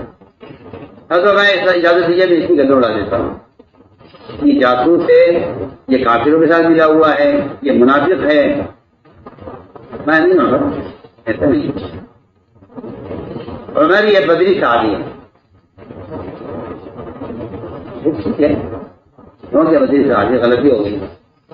اب تو ہم وہ کریں گے جو ہمارے ساتھ غلطی کی اس کا نہیں. آپ وہ کچھ بھی کریں، آپ ان کی قربانیوں کا یاد کریں تو بتائیوں تو نہیں. لیکن عمر رضی اللہ تعالیٰ نے جو تلوار نکالی، معلوم فرمایا عمر اس سے معلوم کرنا چاہیے کہ ایسا کیوں کیا ہے. حاکم نے یہ کہا ہے رسول اللہ، بات اصل یہ ہے اگر ساری دنیا کو بھی خبر ہو جائے کہ آپ پوری دنیا پر حملے کی تیاری کر رہے ہیں اور پوری دنیا آپ سے بڑھ کر تیاری کر لے آپ کے مقابلے کی، اللہ پھر بھی حاکم کو غالب کریں گے. اس لیے کہ مصر اور مدد اللہ کیا چاہتے ہیں آپ سوچیں. آپ ایک آدمی کو اتنا آپ کی مدد کا یقین ہے کہ وہ سمجھتا ہے، کہہ رہا ہے کہ میرے کافروں کو خبر کرنے سے آپ پر کوئی اثر پڑنے والا نہیں ہے اور آپ کی وجہ سے بھی ہو کر رہے گی. فرمایا ٹھیک ہے لیکن تم نے کام کیوں کیا؟ اصل میرے بچے ہیں وہاں کم کرما جتنے آپ کے صحابہ ہیں، آپ کے ساتھ مہاجرین، ان سب کے وہاں رشتے دار ہیں، متعلقین ہیں، لیکن میرا وہاں کوئی متعلق نہیں ہے جو میرے بچے کی حفاظت کر سکے. میں نے وہاں کے کفار پر ایک احسان کیا ہے تاکہ شیطان کے بچے میرے بچوں کی حفاظت کے لیے. فرمایا دیکھو یہ حاطب کی بات بالکل ٹھیک ہے، اس نے بیچارے نے اس مجبوری میں یہ کام کیا. یہ اولاد کے بارے میں آیا ہے کہ اولاد مجھلا بھی ہے، مبخلا بھی ہے، مجبنا بھی ہے. اولاد کے بارے میں یہ 3 لفظ آتے ہیں کہ آدمی نادانی کی حرکت کرتا ہے اولاد کی وجہ سے، فقیر ہوتا ہے اولاد کی وجہ سے، اور بزدل ہو جاتا ہے کسی میدان کے کام میں بزدل ہو جاتا ہے اپنی اولاد کی وجہ سے، اولاد سے کیا ہوا کر کے مارا گیا، تو آدمی کے اندر بزدلی یا آدمی کے اندر بخل یا آدمی کے اندر کوئی نادانی کی حرکت وہ صرف اولاد کی وجہ سے ہوتی ہے۔ صاف کہتے ہیں اصل وجہ یہ ہے۔ آپ سناسن میں ساری بات سنیں، ہماری خوشی کہہ رہے آپ نے معاف کیا ان کو، فرمایا کہ میں ان کا عذر قبول کرتا ہوں اور جو غلطی ان سے ہوئی ہے وہ غلطی مجبوری میں ہوئی ہے۔ آپ سے بات ہوئی کیا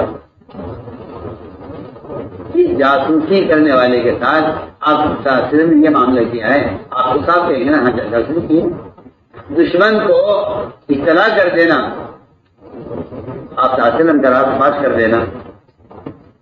میں آپ کو مثال دی ہے اتنی بڑی غلطی حاصل سے ہوئی، لیکن آپ کے حاصل نے یہ نہیں فرمایا کہ ان کو نکال دیا جائے یا یہ بھی نہیں کہ ان سے احتیاط رکھی جائے آگے، ہاں کہ بھائی دیکھو مشرق کے سامنے نہ کیا جائے، یہ آدمی اپنا نہیں ہے، آ جاؤ یہاں تو ایک سیدھا سادہ کام ہے کھلا ہوا ہے، جی ہاں کوئی بڑے سے بڑا دشمن، کوئی بڑے سے بڑا جاسوس، کوئی بڑے سے بڑا سیاسی، کوئی بڑے سے بڑا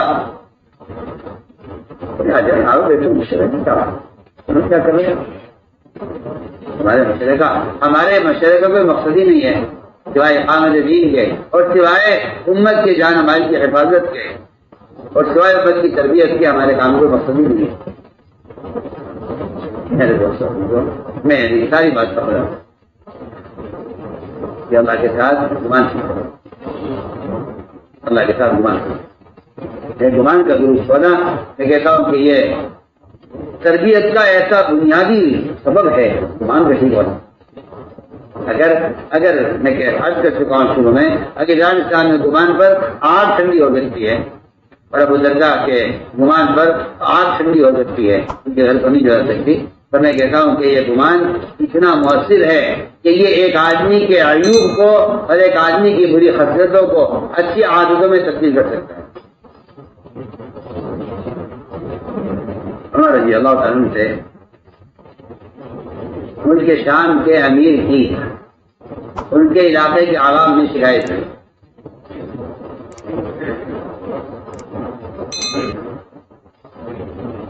سعید بن عامر بن حجم جمعی یہ امیر تھے ملک شام پر، ملک شام نے کہا جی حضرت عمر سے آگے شکایت کی کہ یہ ہمارا امیر ٹھیک نہیں ہے، ہمیں اس کو معذور کیجیے، دوسرے کو امیر بنائیے۔ کہ کیا شکایت ہے کہ جن 4 شکایتیں فرماتے ہر شکایت ایسی تھی جیسے فرماتے کہ یہ دوسرے بڑی شکایت ہے، دوسری بڑی شکایت ہے، دوسری بڑی شکایت ہے۔ روایت میں ہے ہر شکایت اتنی بڑی تھی کہ واقعی اس پر اس امیر کو تبدیل کر دینا چاہیے۔ شکایتیں کی کہ جی ہمارا امیر ہے، ایک شکایت میں اس سے یہ ہے کہ یہ صبح دن چڑھنے تک باہر نہیں نکلتا، ہمارے تقاضے ہوتے ہیں، امور ہوتے ہیں اور یہ مشورے میں اور یہ فیصلے کی جگہ پر دیر سے آتے ہیں۔ ایک شکایت یہ ہے کہ یہ رات کو دروازہ بند کر لیتے ہیں صبح تک کسی کی سنتے نہیں ہیں، لاکھ دروازہ کھٹکھٹائیے آپ لیکن یہ کسی کی بات سنتے نہیں ہیں۔ ایک شکایت ان سے یہ ہے کہ مہینے میں ایک دن غائب رہتے ہیں، کہاں ہیں؟ شکایت ان سے یہ ہے کہ یہ اچانک کسی بھی دن بے ہوش ہو جاتے ہیں یا ان کو مرغی کا دورہ پڑتا ہے، یعنی کوئی بیماری ہے، یہ بیمار آدمی ہمیں نہیں چاہیے، ہمارے کام بہت ہیں اور یہ اچانک بیمار اچانک بے ہوش ہو جاتے ہیں، ایسے بے ہوش ہو جاتے ہیں کہ اپنی وجہ کے مر گئے ہیں، لہٰذا ہمیں یہ بیمار ہمیں نہیں چاہیے، ہمیں یہ ہماری شکایتیں ہیں۔ عمر رضی اللہ تعالیٰ عنہ بجائے اس علی کی طرف متوجہ ہونے اور اس کی اصلاح کرنے یا اس کا متبادل سوچنے کے بجائے اللہ کی طرف متوجہ ہو اور اللہ سے کہا اے اللہ میرا گمان، میں تو شروع سے گمان کی بات کر رہا ہوں، اے اللہ میرا گمان اس شخص کے بارے میں اچھا تو میرے گمان کی لاج رکھ کر، دیکھو بہت کام کی بات ہے، اے اللہ تو میرے گمان کی لاج رکھ کر اس کی ساری بری عادتوں کو جس سے اس کی رعایت و شکایت ہے، اے اللہ تو اس کو خیر میں تبدیل کر۔ ایک آدمی کے اندر عیب ہے اور اس کی عادت ہے، اور ہمیں امید کی شکایت کی جا رہی ہے، بجائے اس کے کہ شکایت کرنے والوں کی بات پر ہم حضرت عمر خان گھر سے یا ان کو کوئی اہمیت دیتے۔ پھر کرتا ہوں آپ سے کہ اپنے ذمہ داروں کی شکایتیں کرنا یہ اپنی ذمہ داروں سے بالکل بے تعلقی کی علامت ہے۔ جس کا تعلق ذمہ داروں سے پوری طرح ختم ہو چکا ہوگا وہ شکایت کرے گا آگے۔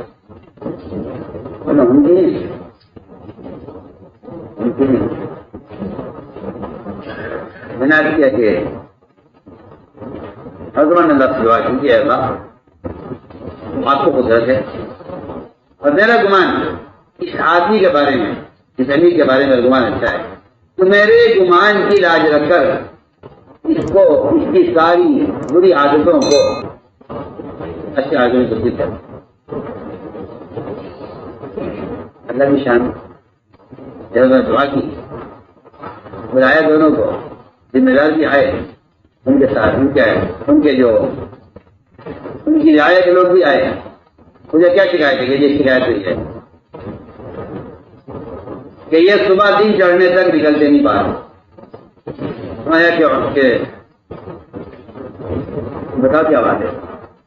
مجھے کہا بات یہ ہے کہ آپ نے مجھے مدینہ منورہ سے ملک شام بھیجا امیر بنا کر، میرے ساتھ کوئی خادم نہیں ہے، میں صبح آٹا خود پیستا ہوں، اسے کہ بیوی شرائن بیوی کو اللہ نے خادم نہیں بنایا، مجھے بیوی کو خادم بنایا، نفقت میرے ذمہ ہے۔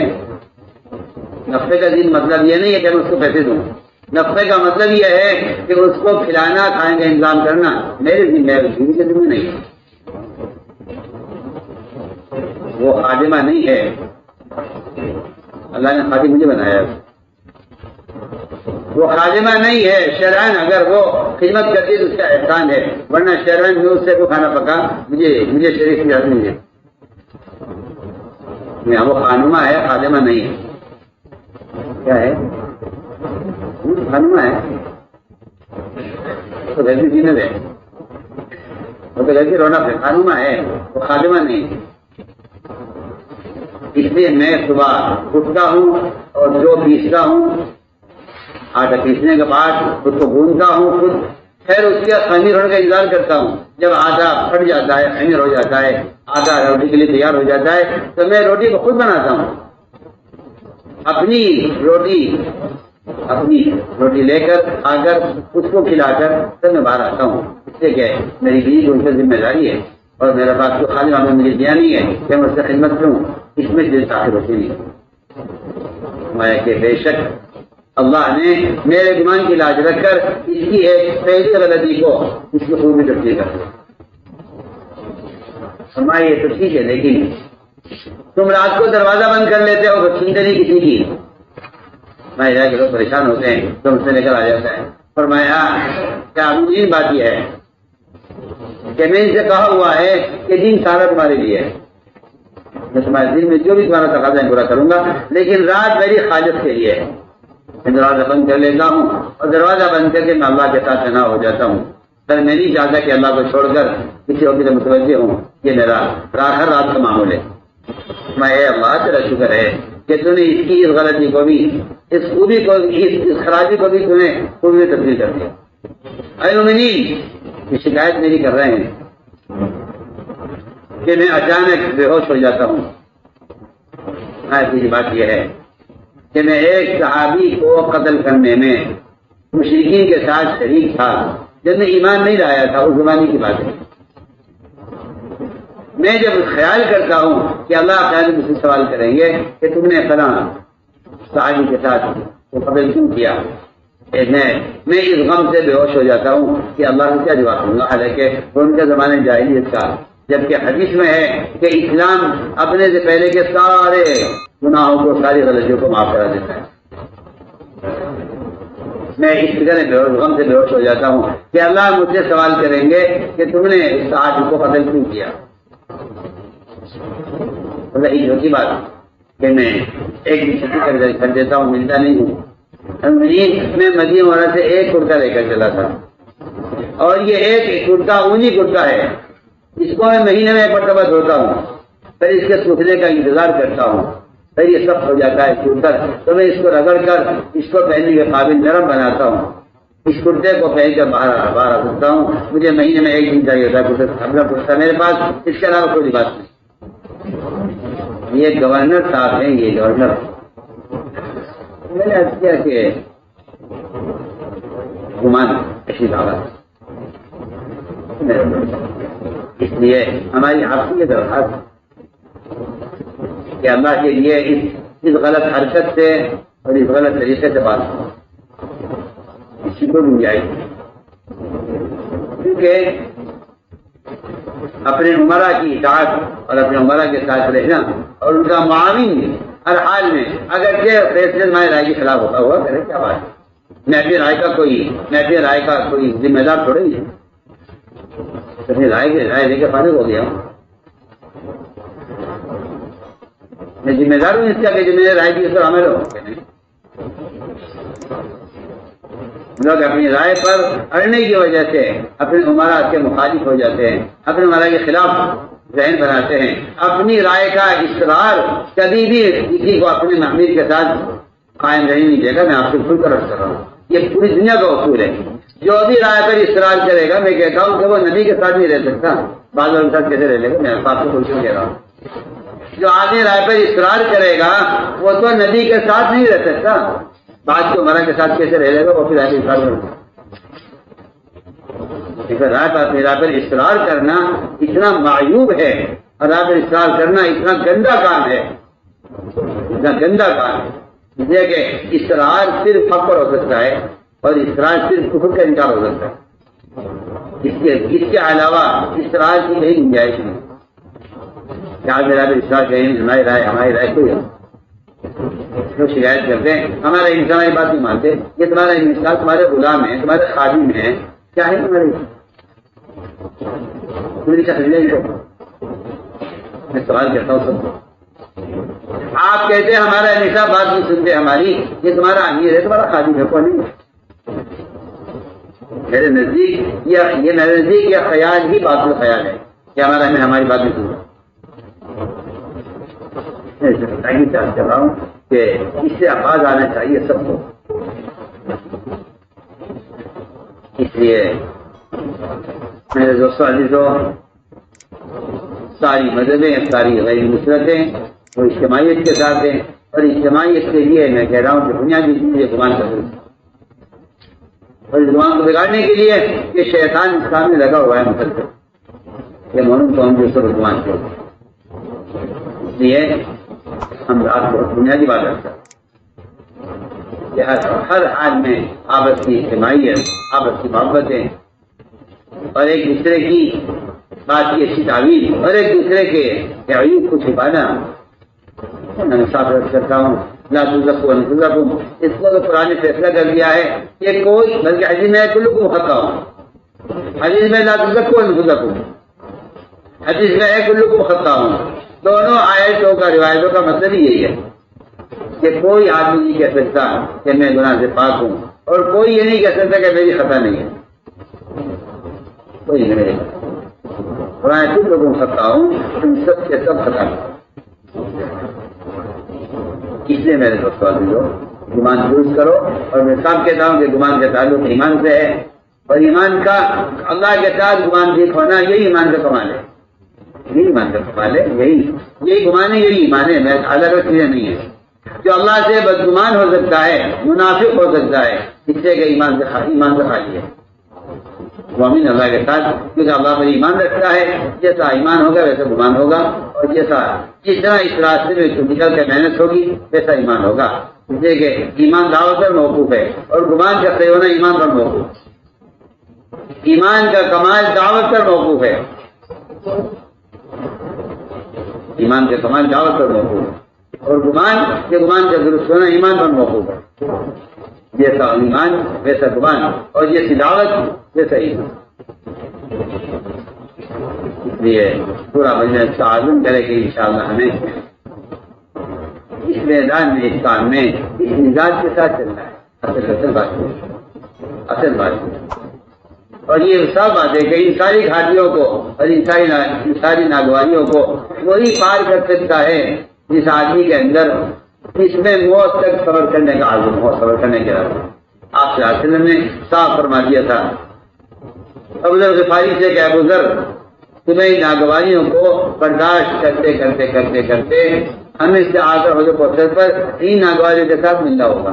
یہ نہیں ہے کہ یہ ناگواریاں 2-4 سال میں ختم ہو جائیں گی، بلکہ فرمایا کہ صبر اس راستے میں چلنے کا ایک ایسا بنیادی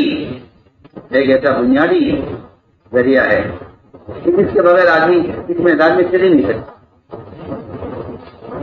اور یہ بات آج یاد رکھیں کہ شیطان آپ کو یہ مشورہ دے گا کہ ہم لوگ کام کے لیے کر رہے ہیں، ہم تو کام کے لیے ہم تو کام چاہتے ہیں۔ میں کہتا ہوں بھائی ایسا بات ہے آپ کو برا نہ لگے، جو آدمی اشتراک چاہتا ہے وہ کام نہیں چاہتا، یہ بات بالکل واضح ہے۔ جو اشتراک چاہتا ہے اللہ کی قسم وہ کام نہیں چاہتا، یہ پکی سچی بات ہے۔ اشتراک کا اور کام کرنے کا یہ دو اس لیے جو جماعت کی شکل میں ہونی چاہیے کہ آدمی اشتراک بھی چاہتا ہے کام بھی چاہتے ہیں، کہ کام کو آپس کی محبتوں سے آپس کی اجتماعی سے ہو جائے۔ اس لیے پورا مجمع اس کا عزم کرے کہ انشاءاللہ ہم اس مزاج کے ساتھ چلیں گے۔ اور دوسری بات یہ بھی ہے کہ یہ ساری صفات اور یہ ساری خوبیاں قربانی سے پیدا ہوتی ہیں۔ یہ میرا مشاہدہ ہے اور یہ میرا یقین ذریعہ ہے کہ جن لوگوں کو عمومی وقت نہیں لگتا وہ ان غصوں کو سمجھانے اور ان فکروں کو حل کرنے کی مشکل میں پڑ جاتے ہیں۔ وہ سمجھتے ہیں کہ اصل کام یہ ہے کہ یہ مسئلہ حل ہو۔ میں کہتا ہوں ہمارے یہاں کوئی اللہ کی قسم، ہمارے یہاں خدا کی قسم کوئی مسئلہ نہیں ہے سوائے اس کی حکومت مرتد ہو رہی ہے، اس کو اجلاس سے بچانا ہمارے یہاں سے کوئی مسئلہ نہیں۔ تم 100 سوالات پیدا کر لو، سب شیطانی سوالات ہیں، ہمارے یہاں کوئی مسئلہ نہیں۔ ہمارا صرف ایک مسئلہ ہے کہ امت مرتد ہو رہی ہے کیسے بچے، جو اس کے لیے وہ خارج کرے وہ کام کرنے والا ہے، جس کے بعد جس کام کے لیے فرصت نہیں ہے اس کے کام سے کوئی تعلق نہیں، انصاف سے کھل کرتے ہیں۔ ہمارا ایک مسئلہ ہے صرف، جو آدمی یہ سوال لے کر آئے، فکر لے کر آئے یہاں تو میں مرتد ہو رہی ہے میں کیا کر سکتا ہوں، ہم کہیں گے آؤ کام کرو۔ اور جو آدمی اس کے علاوہ سوال لے کر آ رہا ہے اس کا سوال محمل ہے، اس کا سوال باطل سوال ہے، اس کے سوال سے کام کا کوئی نفع ہے نہ جی کو کوئی فائدہ ہے، کچھ نہیں ہے۔ آپ کا خیال غلط ہے۔ آپ جو چاہے باتیں بنائیں، چاہے آپ فکریں کریں، جس کا فکر اس کے علاوہ ہے کہ امت مرتد ہو رہی ہے کیسے بچایا جائے، جس کا فکر اس کے علاوہ ہے اس کا فکر اللہ کے خدا کی قسم قابل قبول ہی نہیں۔ آپ جو چاہے سوچتے ہیں اللہ کے صرف درجہ شخص کا ہے جو اللہ کے بندوں کو جہنم سے بچانا چاہتا ہوں۔ میں سمجھتا ہوں ان سے صاحب نے کہا آ کر کہ کیا مسئلہ ہے، میں نے کہا یہاں ایک مسئلہ ہے، اگر آپ اس کے لیے خالی کر سکتے ہیں تو آئیے کہ بتائیے کیا مسئلہ ہے۔ میں نے کہا مرتد ہو رہی جاؤ کسی اطلاع کے علاقے میں چلے جاؤ 4 مہینے کے لیے اور وہاں اللہ کے فرائض کو قائم کرنے سے چھوڑو، ہمارے سوال کے مسئلہ۔ میں اس بات سے حیران ہوں کہ لوگ موضوع سے ہٹے ہوئے ہیں، بالکل ہٹے ہوئے ہیں۔ اگر اوقات عمومی اوقات نہیں لگتے ہر سال 4 مہینے کم سے کم، تو میں کہتا ہوں کہ ان کی فراغت انہیں ایسے فکروں میں ڈال دے گی جو حدیث میں آتا ہے کہ آدمی فارغ رہے گا وہ کسی فتنے کا شکار ہو جائے گا۔ مفہوم حدیث کا مفہوم ہے جو اس بار ارادے سے مل جائیں گے، بلکہ ایک مسلمان کے اسلام کا حسن یہی ہے کہ وہ لائنی سے بچا رہی ہے کہ لائنی سے بچا کہ لائنی کیا ہے کہ بہت سارے جائز کام لایانی ہیں۔ لایانی کسے کہتے ہیں؟ اپنے کام سے غافل ہونا ہی لایانی ہے، اپنے کام سے غافل ہونا لایانی ہے۔ جب کوئی آدمی کرنے کام میں نہیں لگے گا اسے نہ کرنے کے کام مجبوراً کرنے پڑے گا۔ حضور اکرم صلی اللہ علیہ وسلم کی حکمت یہ ہے کہ اگر کوئی آدمی لایانی بات کرے گی اور کوئی آدمی کوئی فساد کا جملہ چھوڑے گی اور کوئی آدمی فساد کی کہنا چاہیے کہ کوئی بات نہیں چلا دے تو آپ صاحب کرام کو آپ نے اتنا چلایا اتنا تھکایا غزوہ مریسر میں کہ صحابہ کو 2 صحابی کو آپس سے بات کرنے کا موقع نہیں دیا، کام میں لگ جاؤ۔ اس لیے صاف ہمارے حدیث میں فکروں سے بچنے کے 3 اسباب ہیں۔ عوام میں رہو، اجتماعیت کے ساتھ جمتے رہو اور مسجدوں کو لازم پکڑ لو۔ یہ 3 کام بتائے گئے ہیں آپس کی یہ 3 کام بتائے گئے ہیں فتنوں سے بچنے کے، اسے پورا مجلس کا عزم کر لے کہ انشاءاللہ میں آج ختم کھا کر کہہ سکتا ہوں، آواز کا جتنا وقت کام میں لگے گا میں کہتا ہوں کہ یہ فطروں کو بھول جائیں گے، جتنا ان کا عموم میں کام وقت لگے گا یہ سمجھ لیں گے کہ یہ سارا کچھ نہیں تھا، جو ہے ایک فتنے کے جال کے کچھ نہیں، وہ تو جن کا بھی وقت نہیں لگتا وہ بیچارے کسی ادھر میں لگے رہتے ہیں کیا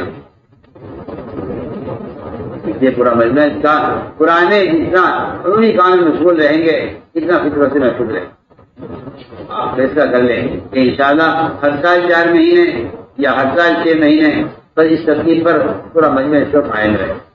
البتہ نقد ہمیں جو علماء سال کے لیے آئیں وہ اپنے سال پیش کریں، جو علماء چارمار کی جو علماء دوسرے سال کے لیے پیش کریں اپنے آپ کو۔